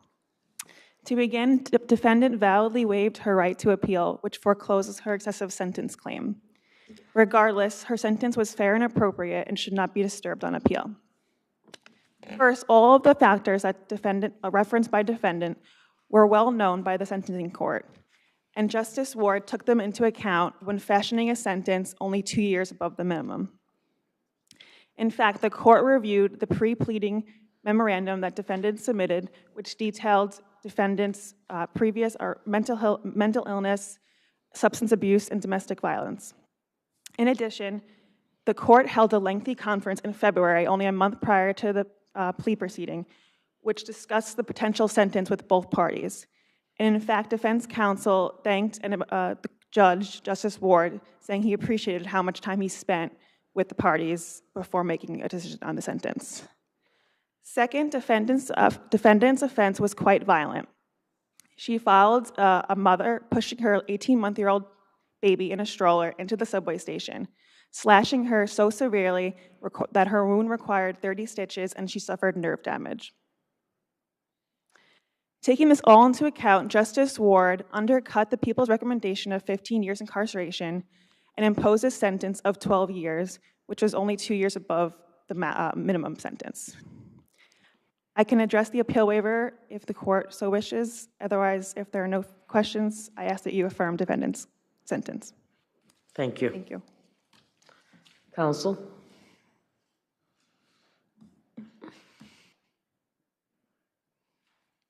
Thank you, Your Honor. Yeah, I'd just like to continue by talking about the other significant date. I think that's worth emphasizing, that, which is 2000, when Ms. Senduro was hit by the baseball hat on her head and lost consciousness. If you look at what happened began to happen after 2000, that's when she first received formal psychiatric diagnoses. That's when she received psychiatric hospitalizations. That's when she was, in 2001, for the first time found unfit to go to trial. And then she also started having all these other neurological diagnoses which relate to traumatic brain injuries. Was there any attempt by defense to confirm the TBI diagnosis in order to try to negotiate a better deal for this defendant? Unfortunately not, Your Honor, but Your Honors are and have the ability now, even without a formal diagnosis, to see this sequence of events, which is she gets hit on the head by two. I know, counsel, but you know what? Based on the papers you provide, it doesn't seem like it would have taken more than a half an hour of a visit with a doctor, a neurologist, to confirm, based on her meds. I mean, that's all that would have been required to really pad this application, because it's clear this woman is suffering from TBI. I agree, Your Honor, and I'm sorry that didn't happen, but I do think that there is a full record in front of this court, which, TBI or not, shows this significant trauma was inflicted on her head, and these serious neurological consequences happened afterwards. And so I think Your Honors are free to connect those dots. And I think that it just goes to the point that the whole record of her responsibility and culpability has to be viewed in the context of this, this trauma and the impact on her mental health and her brain and the voices she heard and the fact that she wasn't taking her medication at the time because her insurance had lapsed and wasn't on Medicaid. I think that really informs her level of culpability. And a 10-year sentence is not absolving her of responsibility. It's just recognizing, as this court is empowered to do, with the Court of Appeals says over and over again how this court has that plenary power to not defer to the trial court, even though I agree that, I applaud the trial court for heading in the right direction and undercutting the people. But I think that for someone like Ms. Sanjurjo, the minimum sentence is appropriate because what is best for her is a therapeutic environment, not a penal environment. And the 10 years, given all of her mental health history and her history of domestic violence. How much time does she have in? She started getting credit for time in 2017. So she has approximately 5 years in. So, so another 5 years would get her to the 10-year minimum. And then, We're out of time, but thank you. We have the record, which is extensive and a good one. Thank you, Your Honors. I hope you carefully consider the record, as I know you will. Thank you. Always. Thank you. All right. Cisneros versus Cook.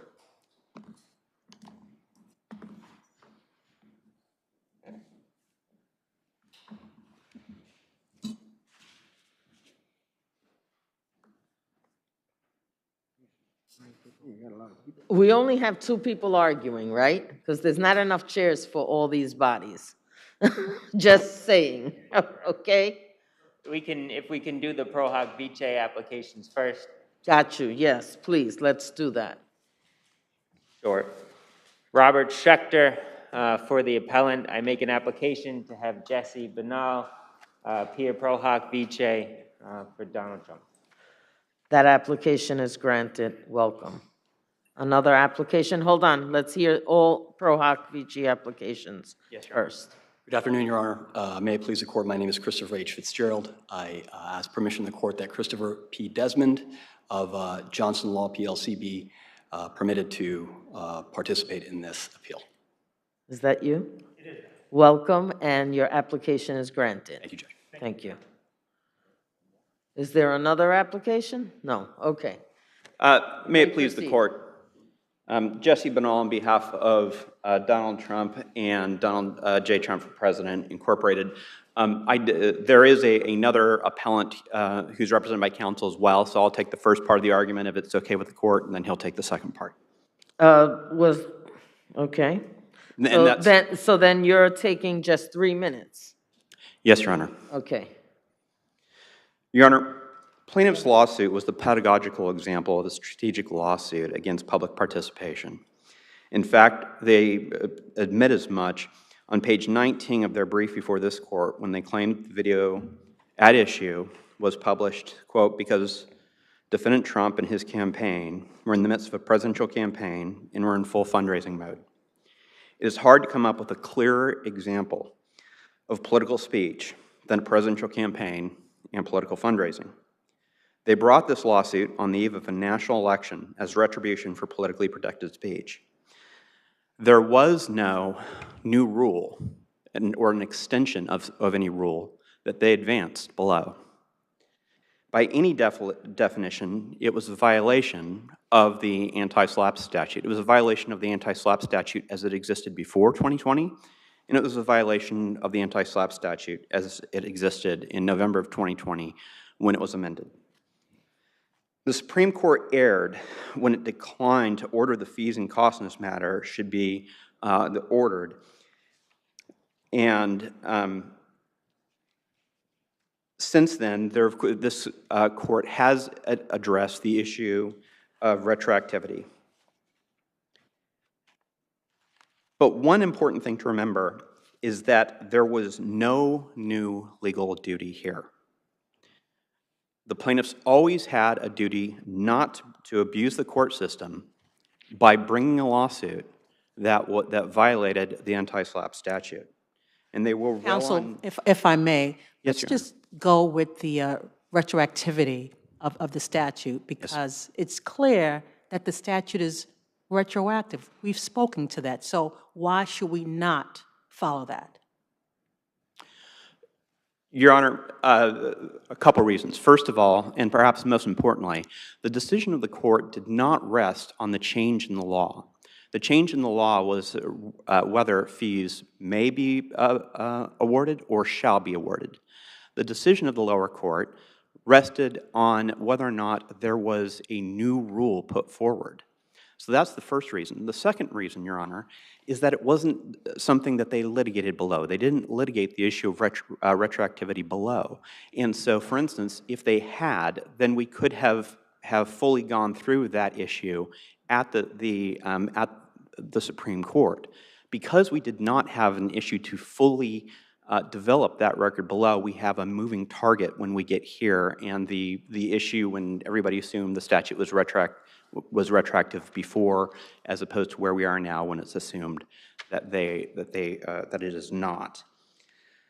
So I just want to stick with that. So let's just assume that it is retroactive, right? Yes. Will you agree with me that it's discretionary for the court to award or not to award costs? If it is retroactive, it's discretionary, it's not mandatory, as the new version is. If we are under the pre-2020 statute, it is something that is discretionary. However, it cannot be an abuse of discretion. And in this case, when you have... All right, I'll give you time on rebuttal. You're out of time. Thank you very much, Your Honor. Thank you, Your Honors, and may it please the Court. Josiah Contarino from Dillon Law Group on behalf of Appellant Cook. I'm just going to highlight and jump into my client's case, and I'll start with your question, Your Honor, regarding retroactivity. One of the things in the statute for anti-SLAPP is that the complaint can't be commenced or continued. Those words mean something different. And in this case, the complaint, while it was commenced before November 2020, the motion to dismiss by my client was filed in December of 2020. At that point, the plaintiff had a duty to no longer continue the action, and yet plaintiff did. So that gets around this court's, and that's a distinguishing factor of this court's decision in Gottwald, where that was filed in 2014, well after motions to dismiss. A couple other things just to highlight how this was so much a parody and satirical is there were disclaimers on this video. The first disclaimer said that it was doctored. Right off the bat, parody, signal number one. Number two was after the parody part of the video, it said, now, what really happened? And it showed the entire video of these toddlers showing racial harmony, which is exactly what plaintiffs did in their own.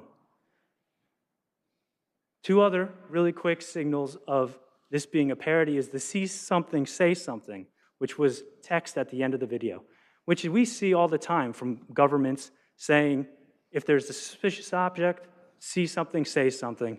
And finally, only you can prevent fake news dumpster fires, which is after the bear who would say, only you can prevent fires. I just bring these up because no reasonable person, no matter what, even without these signals, could say that this is anything but satire, but with them, it certainly is. Thank you, Your Honors.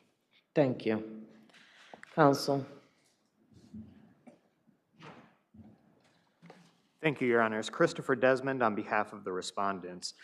Your Honors, I also want to begin with the argument of retroactivity. This court has now had 3 occasions within this calendar year to address whether or not the amendments to Section 70A and 76A can be applied retroactively.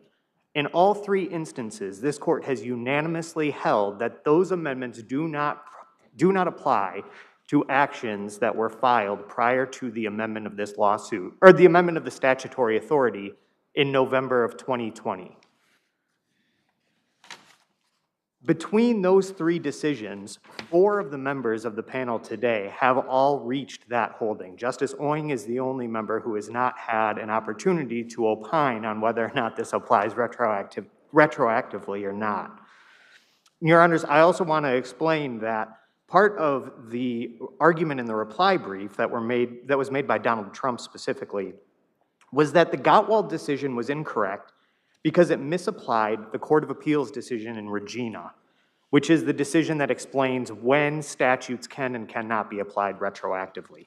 To the contrary, Your Honors, the Regina case explains that when a retroactive application of a statute would affect the substantive rights of someone by exposing them to liability that they would not have had prior to the amendment of the statute, you cannot apply that statute to that individual.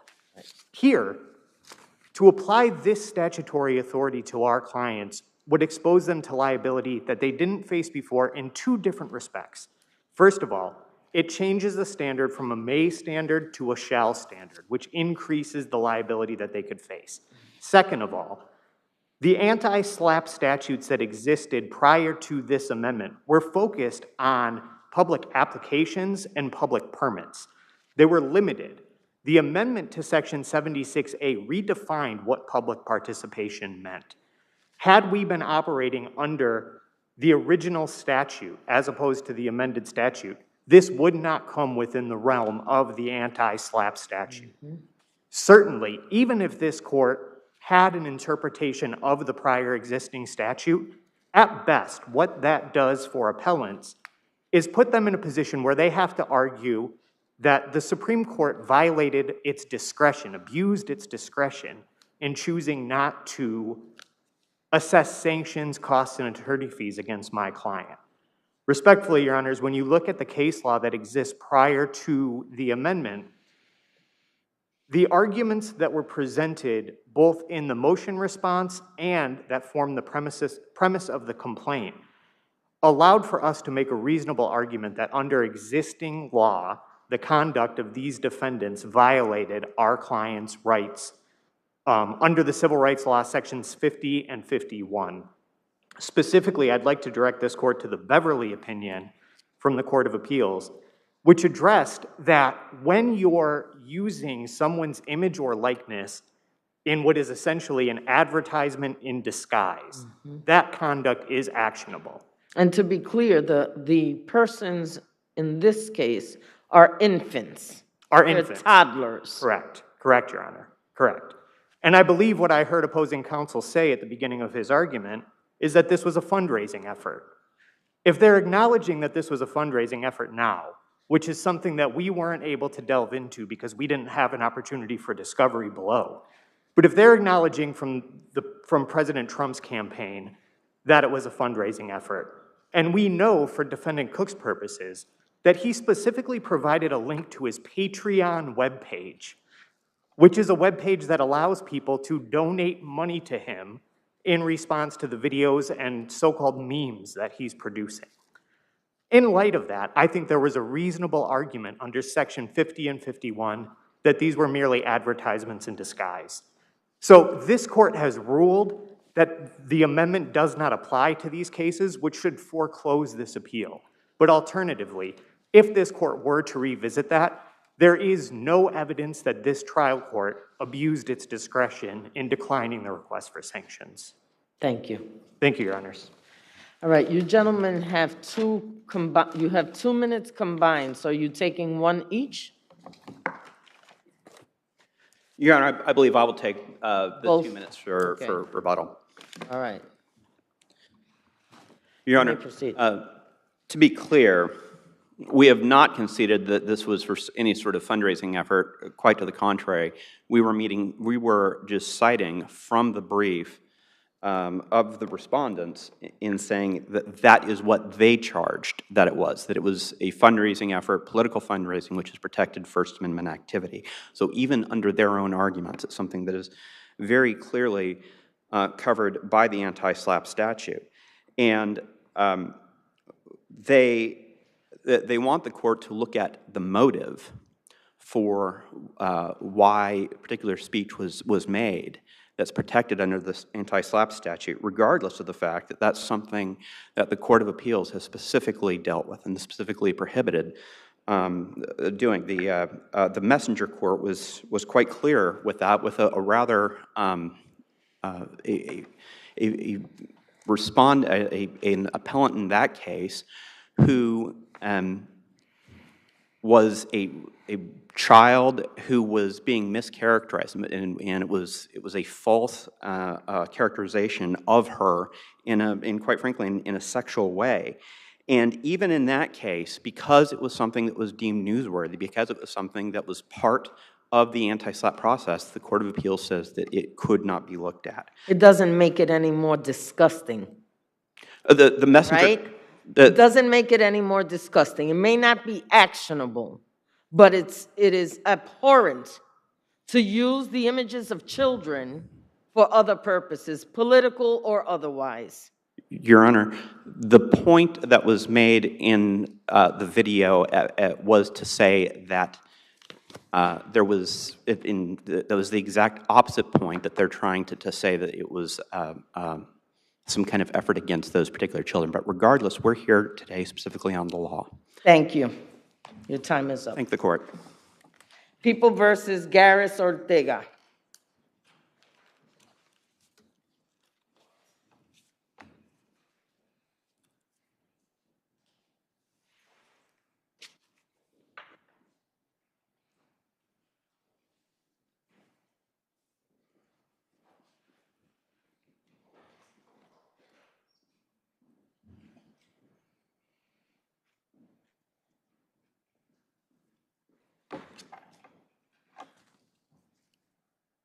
You may proceed. May it please the court, Victoria Muth for the people. This court, as well as the SORA guidelines, have made abundantly clear that a downward departure from a presumptive risk level determination requires exceptional circumstances.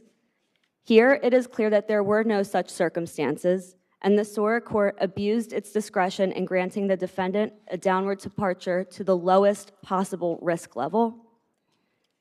In downwardly departing to the lowest possible risk level, Justice Convisor primarily focused on the defendant's response to a sex offender treatment program. Was there any submissions, because I couldn't find any in the record, from the counselors saying how exceptional he was? Any of that? Defendant's counsel had submitted No, not defendant's attorney. Counselors from the sex offender program that he participated in. Were there any statements from the counselors of the sex offender treatment program attesting to this exceptional behavior and outcome?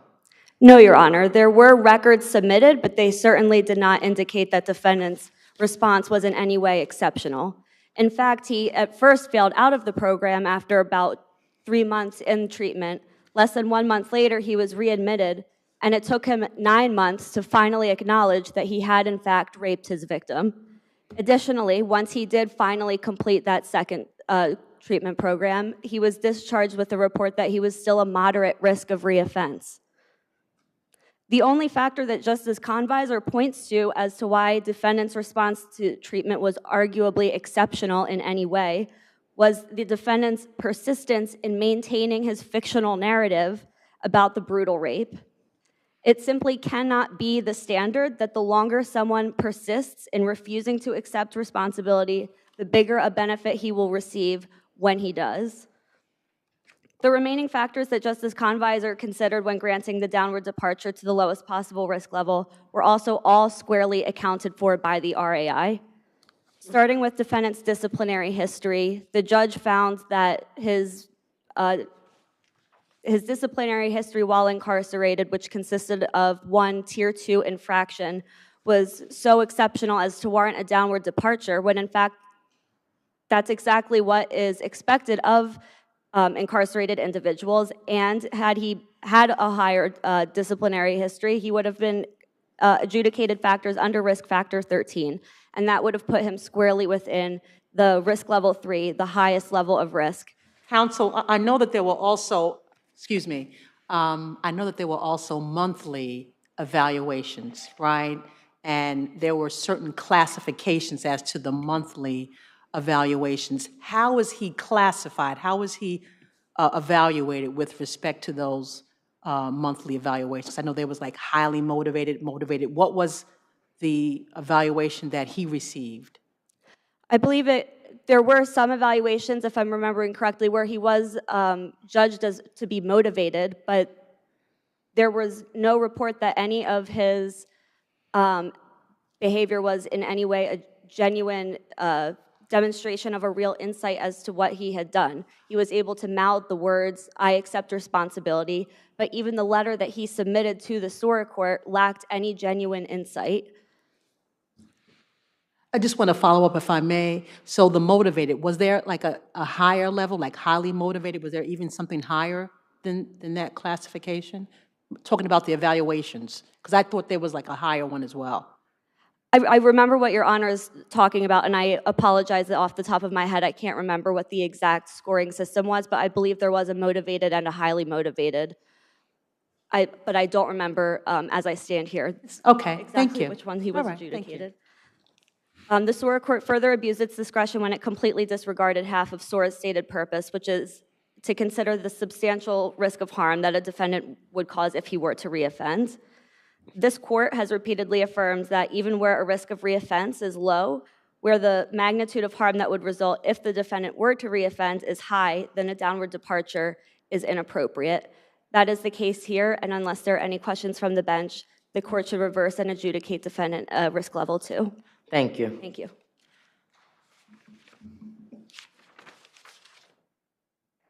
You may proceed.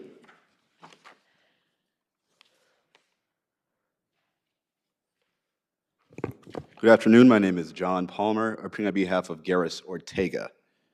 Mr. Ortega, in this case, only to establish the existence of a single mitigating circumstance by a mere preponderance of the evidence for the court to exercise its discretion and downwardly depart to level 1. I thought he had to show exceptional circumstances. I thought he had to show exceptional circumstances. An exceptional circumstance is a mitigating circumstance, and he had to establish. No, you said he had to only show one circumstance. Yes, for the court to. He has to show if that's one, he has to show an exceptional one. For the court to exercise its discretion and weigh the aggravating and mitigating circumstances, all that the defense has to do is establish the existence of a mitigating circumstance that is not accounted for by the risk assessment instrument by a mere you keep on just describing it as a mitigating circumstance, and what my colleague is trying to make sure you understand is that it has to be an exceptional circumstance. The guidelines do refer to an exceptional circumstance. Okay, good. So then we're on the same page. So what is the exceptional circumstance that warranted the judge's downward departure in this case? Well, Your Honor, there were several. And to first address... That weren't already accounted for in the RAI. That were not already accounted for in the RAI. I can list more than a couple for you, but I'll start with the exceptional response to treatment here. Again, as I asked your adversary, the only one saying that there was an exceptional response to treatment is your client and his counsel. I see nothing in the record from those who gave him the treatment saying that he was an exceptional participant. Am I wrong? Is this something I missed in the record? You're not incorrect, Your Honor, but there's no requirement that someone present a document from a counselor saying that someone... I understand, but then the claim that I've made an exceptional turnaround in my treatment is self-serving. Every single defendant could say that who completed the treatment. Your Honor, defense counsel presented the SOCTP records and letters from Mr. Ortega and his wife demonstrating the marked change in outlook and successful application of the program's principles. He started when he was readmitted to the program denying his guilt in this offense. But throughout the program, he became a motivated, active and focused leader in the class who discussed his offense frankly and unequivocally. Is that something that he says, or is that something that a counselor says? That is something the counselors say in the progress notes throughout his treatment when he was readmitted. And the prosecution emphasizes progress notes and evaluations from the discharge summary that just merely note check boxes about sense responsibility, et cetera. But the court reviewed the whole record and found an exceptional response to treatment here in the form of a real and sincere, very dramatic, exceptional change in Mr. Ortega's attitude towards the crime. And here it is important to note where someone starts off in treatment versus where they end up, because how else? Should this court also note that this transformation occurred as he got closer to his SORA hearing? Your Honor, this transformation occurred 5 months before he finished treatment and over 2 years before the SORA hearing occurred here. And to the prosecution's arguments regarding the totality of the circumstances and ignoring the harm here, the judge repeatedly referred to the great deal of harm that would be imposed if Mr. Ortega reoffended. He said the potential for harm was egregious, among the highest categories of harm, horrific, and if it was just about harm alone, Mr. Ortega would not be worthy of a downward departure. But the court found that his risk of reoffense was so remote that he presented a low risk of reoffense and dangerous. And the basis for that conclusion was what? The several mitigating circumstances that the court found. The exceptional treatment, what else? His completion of ASAT, which is not considered by the risk assessment instrument, and is particularly important here, given his history with alcohol and the role that alcohol played in this offense. Okay, here, this is a standard exercise of discretion that is in no way unusual or an abuse of discretion or worthy of this court substituting its discretion. Here you have a hearing court preside over the trial, sentence, and post-conviction motions here, making fact-specific determinations that there are mitigating circumstances and weighing the totality of the circumstances, both aggravating and mitigating, and finding that a level 2 adjudication overstated Mr. Ortega's risk of reoffense. And we ask the court to affirm that order here. Thank you so much. Counsel, you have 1 minute on rebuttal.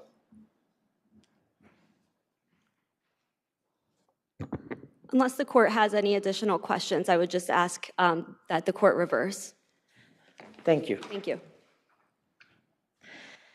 People versus Luis Torres, Quinn Torres.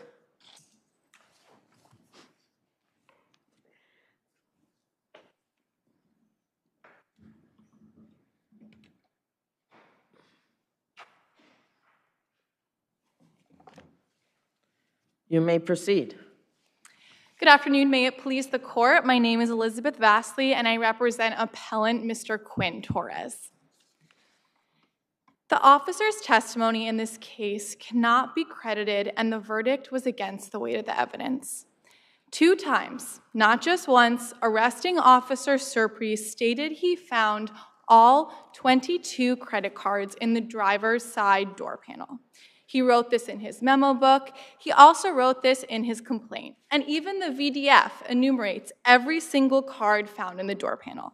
But at trial, the story changed. At trial, he stated he recovered some of the cards directly from Quinn's hands and then others from the door panel. A trained officer had to understand the importance of the suspect holding the cards in their hands versus somewhere else in a car that had multiple passengers. This is something that's otherwise unexplainable to not put in your paperwork when you're initially reporting the case.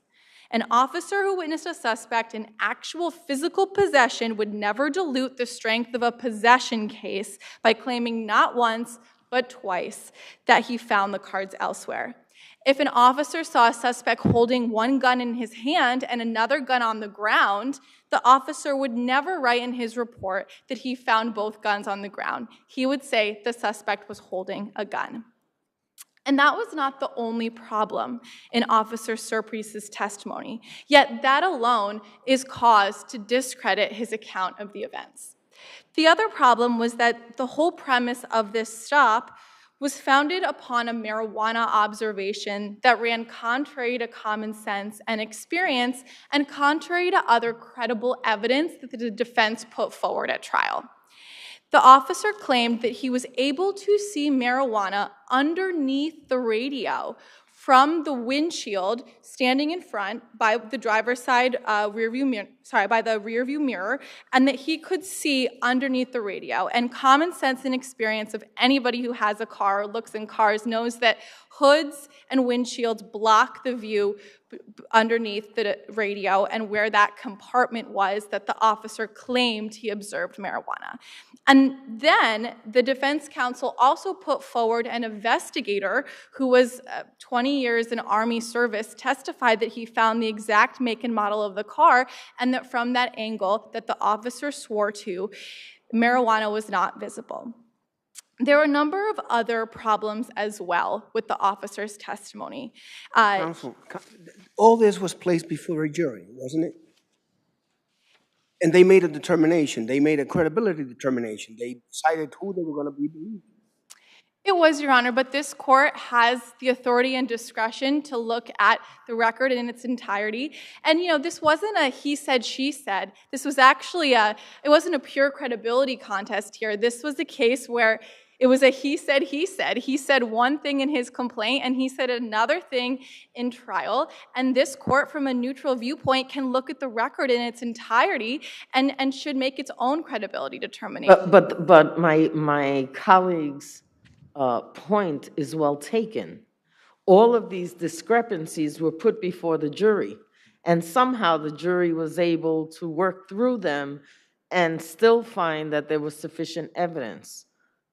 So what is it about the case that so overwhelms that we should overturn the jury determination here that weighed all of the very issues you're pointing out today? Courts have found that prior inconsistent statements in police paperwork is grounds for usurping the jury's decision. And I cited some in my brief, that is disturbing enough when there is such a huge discrepancy between the initial report and the testimony at trial for this court to make its own determination. Additionally, just to note, the jury did ask in a note about possession and control. It asked what the definition was of controlling an object, and that does seem like the jury is not crediting Officer Surprise's testimony that he was holding the cards in his hands. Whether the jury came to other conclusions, you know, that's the jury's own determinations. But the fact that they even asked what does control of an object means shows that they did not credit it, because if they believed Officer Surprise that Quinn was holding them in his hands, they would never have asked that question. I additionally will address it on rebuttal. I see that I'm out of time, but thank you. I wanted to address the amendment of the indictment point. No problem. Okay.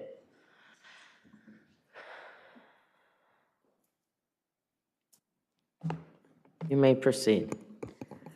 Good afternoon. May it please the court. Rachel Bond for the people. As to the officer's credibility, the officer testified consistently and credibly to a logical sequence of events. Nothing about his testimony. I don't know about so consistently, because his paperwork did contradict some of his statements. His paperwork did not contradict. The complaint he explained, well, the complaint I'd like to point out is actually drafted by an assistant district attorney. Counsel, I know how that works, right? I know how that works, having done the work myself. Yes. Okay? I just wanted to point out that he had said that he did not keep the memo book contemporaneous with his actions, and the complaint is often a skeletal overview of what the case is going to further be. The problem is that typically a police officer would make entries into their memo book at the station prior to going to central booking, where they then tell the DA what the story is. So he had several opportunities to kind of reflect on what happened that day. I agree, Your Honor, right? and I agree. And there was a difference between what's in his memo book and what he testified to. I think that it differs slightly. However, he says that he recovered them from the door panel, and at the grand jury, the suppression hearing, and at trial, he stated that he recovered some from the door panel and some from his hand. So his testimony in this case, from the grand jury to the suppression to the trial, remained consistent. And additionally, excuse me, I'm sorry. As to where he saw the marijuana that conditioned this whole stop, he never said he could see below the radio. He said he saw the marijuana in a compartment in the center console. He actually said that it was between the passenger and driver's side seat. He did not say it was under the radio. He also, at trial, pointed to the compartment, which he said was to the right of a knob, which is in the center console, that would be clearly visible from the windshield. It's not under the radio. It is in between the seats behind the gear shift. So that would be clearly visible. And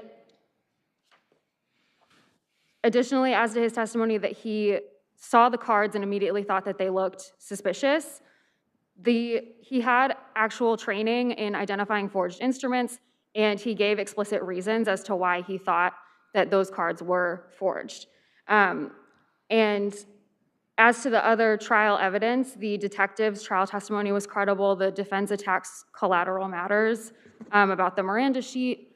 And additionally, the defense's evidence didn't negate the prosecution's evidence. As Justice Mendez mentioned, the credibility was assessed by the fact finders at both stages, and the jury and the suppression court found that the people's evidence was more credible than the defense evidence. Can you speak to the amendment of the indictment, what the trial court did with respect to the defendant's name? Yes. So the amended indictment did not alter the theory of the people's case here. The people's evidence at trial didn't contradict what was set forth in the indictment. The defendant was... There was never an identity issue, right? Correct. There was no people's identity. theory of the case. Correct. There was no... Except that, let's not pretend that there's not the big elephant in the room. All of the credit cards were in Luis Torres's name, right? They were, but... So by adding Luis Torres to the indictment, now you connect this defendant, Quinn, to those cards in a more formal way, right? He was charged under the name Luis Torres. And so if the indictment hadn't been amended, it would have gone forth under with the indictment being just Luis Torres. So what I'm trying to understand is, how long did this case pen before it went to trial? It took until trial, in the middle of trial, that it dawned on someone, maybe the caption should have the same name. So it was not in the middle of trial. It was actually amended prior to the trial starting. It was when he signed the antimarchy waiver that the judge... It was on, counsel, you were about to start the trial. Yes, correct. And the case had pended for what, a year and a half beforehand? I do not remember the exact... At least, time. I'm sure. I think it was actually a fairly quick turnaround for this trial. I don't believe that it was a year and a half or 2 years. When did he go to trial? Because he got arrested in 2015. He was arrested in January of 2016. Really? There's an indictment. 6 months later. If I'm 2015. The indictment, the grand jury was January 15th of 2016, and he was arrested, I believe, on January 9th or 10th of 2016. And the trial, I apologize. I think my point is taken. This is the kind of thing that the district attorney's office should handle way ahead of, right before trial begins. I agree that it was a mistake that he was charged under the name Luis Torres. However, that was because he gave the name Luis Torres, and when people give... He also gave the name Quinn Torres, which is why it was on the indictment. Yes, well, right? He gave the name... But he gave both names, so I don't understand why this wasn't a part of the complaint from the inception. Because Quinn Torres, AKA, either way. The officer didn't know that his name was actually Quinn, because when he said Quinn, the officer asked for clarification. He said, I thought you said your name is Louis. Is it Louis or Quinn? And he said, it's Louis. So that is why the officer put Louis on all of the paperwork. That's why he was indicted under the name Luis Torres. Did he give the officer a license with the name of Luis Torres? Yes, he did. He gave the officer a license with Luis Torres as well. And additionally, he wasn't charged with possessing forged credit cards under his own name. The identity wasn't an issue. It wasn't an element of the crime here. So it didn't alter the people's theory. Right. Got it. All right. We'd ask that you affirm. Thank you. Thank you. You have 2 minutes on rebuttal. Briefly, as for the marijuana, the only compartment that's in the testimony was located under the radio. There's no compartment or anything above the gear shift, according to the testimony. As to the amendment of the indictment, as Your Honor pointed out, this is a rare case where they proceeded under Louis Torres from January until June. The trial took place in June 2016. On the day of trial, they amended this case. But counsel, the theory of the case was possession of stolen property. It wasn't identity, right? That's right. The theory was possession of forged credit cards. Right. Yet putting an AKA was extraordinarily prejudicial when it links Quinn Torres to 22 cards in Louis Torres's name. And CPL 200.70 clearly states that an amendment that prejudices the defense on the merits is not proper, and that's exactly what happened here. The theory did change. We assert that. How did the theory change? I'll get there in a second, Your Honor. We assert the theory did change, but even if it didn't change, CPL 200... You should just get to how the theory changed. Your light's running out, that's why. Started with Louis Torres driving a car and possessing 22 cards in his name. That's a slam dunk case. That's what the grand jury heard. That's what the grand jury indicted.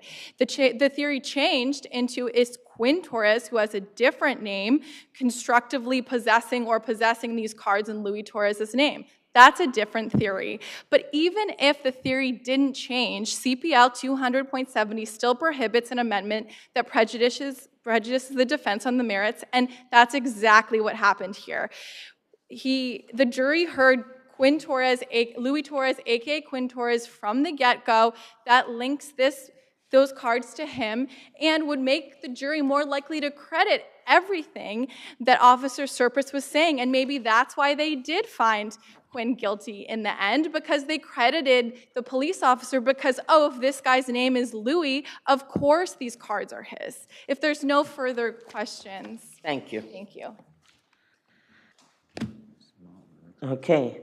Zurich American Insurance versus the Insurance Company of the State of Pennsylvania. Judge Owing is recused on this case. If we have a tie, we will vouch in another judge consistent with the appellate division rules.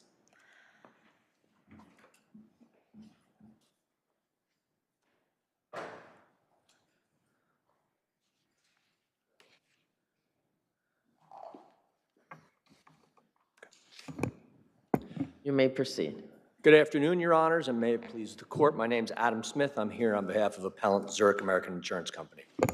Your Honors, in a case in which the primary insurer conceded liability, conceded an award of $500,000 against the defendants, in a case in which over $8 million were presented to the jury, and in which defense counsel acknowledged there was potential for a $3 million verdict, to only offer $500,000 to settle that case is reckless and is in gross disregard of the excess insurer's interests. The trial court in this case made a number of errors. Now, am I right that your adversary throughout, as they assessed the case, they hired counsel, and counsel's opinion was that while liability was a problem, that really it was more an issue of damages and how much damages the plaintiff here could prove, seeing as she had had surgery prior to this accident. Am I correct? Absolutely correct, Your And so that part of their assessment of the value of the case was premised on that this is really an exacerbation case and the limited ability to prove how much more damaged you are after having had surgery already. And we don't dispute that at all, Your Honor. And in fact, the trial court judge, which I was just about to get to, said there were, quote unquote, considerable questions about causation and damages in the underlying case. But there were not considerable questions about the first $500,000 of damages and causation. That had been admitted. What was at issue was whether she was entitled to multi-million-dollar damages, $6, $7, $8 million in damages. Admissible evidence was presented to the jury. The defense counsel acknowledged that the experts testified well, causally relating the spinal surgery to the accident. The economic expert handled cross well. He testified well. Plaintiff testified well. Primary insurer, and I'll call them ISOP just because it's a long name. Right. They never reacted. And they never acknowledged even the slightest chance that this plaintiff could potentially get more than $500,000 at trial at a time when they could have set for just $400,000 more, they could have avoided the risk of an $8 million verdict. Now, how do we know they did not value that potential risk? Because in defense counsel's reports, which are in the record, they reflect that they had a verdict value of $650,000 to $750,000. But defense counsel acknowledges that doesn't include the potential that they might come with an expert report causally relating the surgery to the accident. Plaintiff did. That expert actually testified, and testified well. Their own claims handler, Mr. Sika, his deposition's in the record. He testified at his deposition that he never considered that Counsel, potential. I'm familiar with the record, but I'm also familiar with that part of the record that informs me that Zurich kind of, is it Zurich? Yes, it is, Your Honor. Yeah, that Zurich kind of laid back, allowed the primary to take the lead and wasn't in court every day, although you did receive reports about what happened each day. They weren't physically present to watch, as sometimes insurance companies will do, right? And your adversary did exactly what you asked them to do the night before. They raised their offer by $100,000 to $500,000 and proposed that the parties enter into a high-low agreement. So, Two questions there, Your Honor, if I could answer both the questions Go ahead. you just asked. First, the first question is, we were not at trial. You're absolutely correct. But an excess insurer has no obligation to participate in the defense, and it's not a defense to I bad didn't faith say you claims. did. And it's not a defense to bad faith claim selling to say to the excess insurer, you didn't tell us what to do. They know how to handle a claim appropriately. As to the way they reacted when we finally did send them the letter and say, guys, this case is going terrible, you got to get it settled, their response is proof of the recklessness that they engaged in. but deal with what I said. They did exactly what you asked them to do. They did not. We asked them to put up their full policy limit, and they did not. The high-low proposal that they offered was a $250, if I may respond. Yeah. It was $250 on the low side, $1.25 on the high side. They had a $2 million policy. They never put up that policy to settle. The $250 on the low side was ridiculous. They had already conceded, they were conceding $500,000 in damages. That proposal was doomed from the beginning. And then to only up the, what I'll call the straight offer, just the extra 500, go from 400 to 500, when again, you're conceding 500,000. You've set the floor for damages at 500. To only offer that, why would a plaintiff accept that? For $400,000, you could have avoided the risk of an $8 million verdict. I just want to go back, because isn't it true that I believe it was at least, 3 or 4 days before trial, it was Zurich who still believed that whatever verdict would come in, it would still be below the limit? No, Your Honor, that the record does not reflect that, actually. The record reflects that we thought ISOP was going to settle within the primary limit. But if you look at the claims handler for Zurich's testimony, she testified she never really agreed with the defense verdict. She knew how much lumbar surgeries were worth, and she thought it always had the potential to exceed the primary limit. That's Okay, just one more, because I know the light is off, and I'll make this real quick. But you never objected to the trial strategy at all. You were aware of the strategy, you got the notes, you never objected to anything. Am I right about that? Up until the time of trial, when the evidence was going in and the case was going bad, we did not affirmatively say, you must settle this case. But again, the excess insurer has no obligation, and that's not a defense to the primary insurer to say, well, you never told us what to do. There's simply no legal obligation for us to do that. If there are no further questions, I'll reserve my time for rebuttal. You only have the rebuttal time. That red light, you spoke over it by 2 minutes. You ate into your rebuttal time. But I'm still going to give you rebuttal. How about that? Okay. You may proceed. Justice Manzanet Daniels, and may it please the court, before I begin, I just want to go back to your question, Justice Kennedy, and in fact, this is on page 13 and 14 of our brief. It's page 2566 of the record. This is Zurich's own internal claim note. Christine, meaning the adjuster, advised of trial. This is the manager. Defense counsel's evaluation is less than $1 million. Primary limit is $2 million, so case value falls well within the primary. The quote goes on, but I think your recollection is accurate. This is not a case in which ISOP exhibited gross disregard or a conscious indifference to the probability of an excess verdict that no one, frankly, expected. Leaving Zurich aside, the plaintiff didn't expect the excess verdict. The plaintiff was negotiating with a demand of less than 1/2 of ISOP's policy limit, even as the trial was progressing. Her experts were literally testifying in her favor, as my colleague suggests, as her demand was plummeting from $1.5 million to $900,000. But you say that, I've got to push back, because you say that as though she did that because she observed some kind of flaw in her case. This is the dynamics of trial. And as you get closer and closer, because we all know that with a jury, it could go either way. At the end of the day, no matter what the case is, a jury could do their own thing. So you are always gambling, all right? And the fact that that this plaintiff, through her counsel's assistance, because based on my review of the record, he kept on telling defense counsel, I'm trying to talk her down into more realistic numbers. So this wasn't I think my case is not good, and so let me go from 3 million to 1 million. There was a constant effort by counsel on both sides to try to reach the right number, as it were. Yes, Your Honor, exactly. And you have to remember, this was a Manhattan jury, And which is traditionally not so plaintiff-friendly. So Justice Mazzarelli, Justice Manzanet Daniels, you're exactly right. Let me take your And I applaud you for getting the names correct. I know, right? with a name like mine, there's no excuse.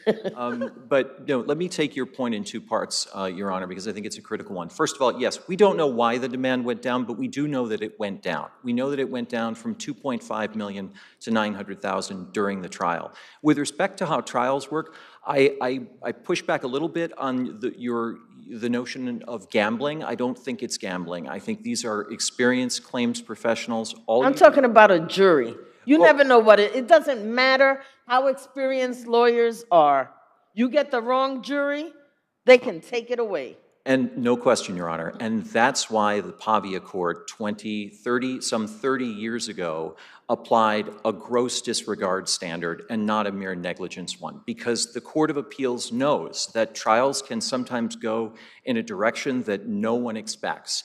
And what we're seeing here from Zurich is the attempt to cherry pick all of the facts that support its position and ignore some of the ones that don't, and try to create a bad faith claim with the perfect lens of hindsight. That is not something this court has ever done. It's not something that's permissible under the Pavia Court. And just very briefly with the issue of liability, my colleague stresses that. But as we pointed out in our briefing, the insurer's right to contest questionable claims extends to issues of causation and damages, as well as liability. So you can imagine if the only thing an excess insurer ever had to prove in a rear-end collision case, for example, is that liability is highly likely, there's a potential for an excess verdict and a demand within limits, every primary insurer would be forced to settle at its peril or else face a bad faith claim. That's not the delicate balance that Pavia struck in 1994. This court, I think, has consistently applied the gross disregard standard. There is no evidence in this record of conscious indifference to an excess verdict. And with respect to some of the other factors, we don't have time to address them all, of course, and it's late in the day. But I think it's worth noting, if I may briefly conclude, ISOP carefully investigated. They had defense counsel with 40 years of experience, tried 30 to 50 cases, similar cases to verdict. They developed these defenses of causation and damages. I see my red light is on. May I briefly conclude, Yes. Your Honor? They built these defenses on what was a classic battle of the experts. My colleague refers to all of the good evidence that was coming in for the plaintiff. There was equally good evidence coming in from the defendants and their experts. And in fact, in defense counsel's assessment, the defense had gotten the better of the evidence. And although there were some sympathy factors that are always in play in a case like this, defense counsel believed that if the jury followed the medical evidence, as they sometimes do, the case would be determined according to its best assessment beforehand. So I will leave it there. I thank the court. I think in sum, this is an attempt to create, to transmogrify a bad verdict into bad faith, and that's just not something you can do in New York. Thank you. And I thank you.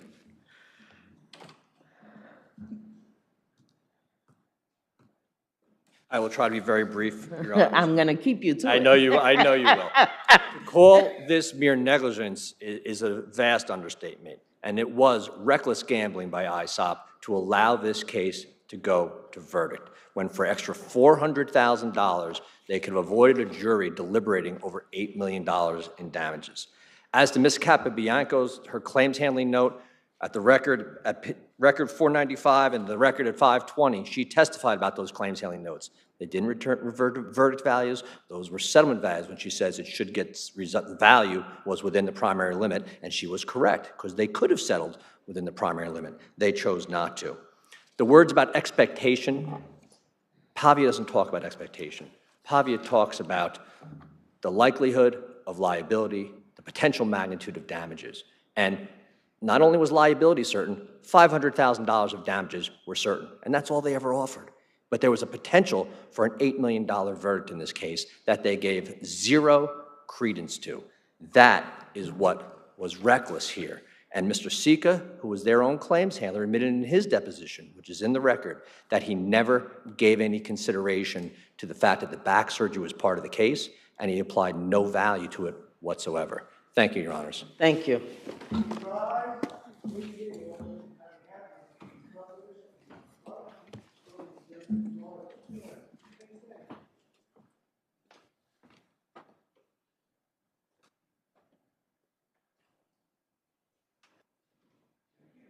Thank you.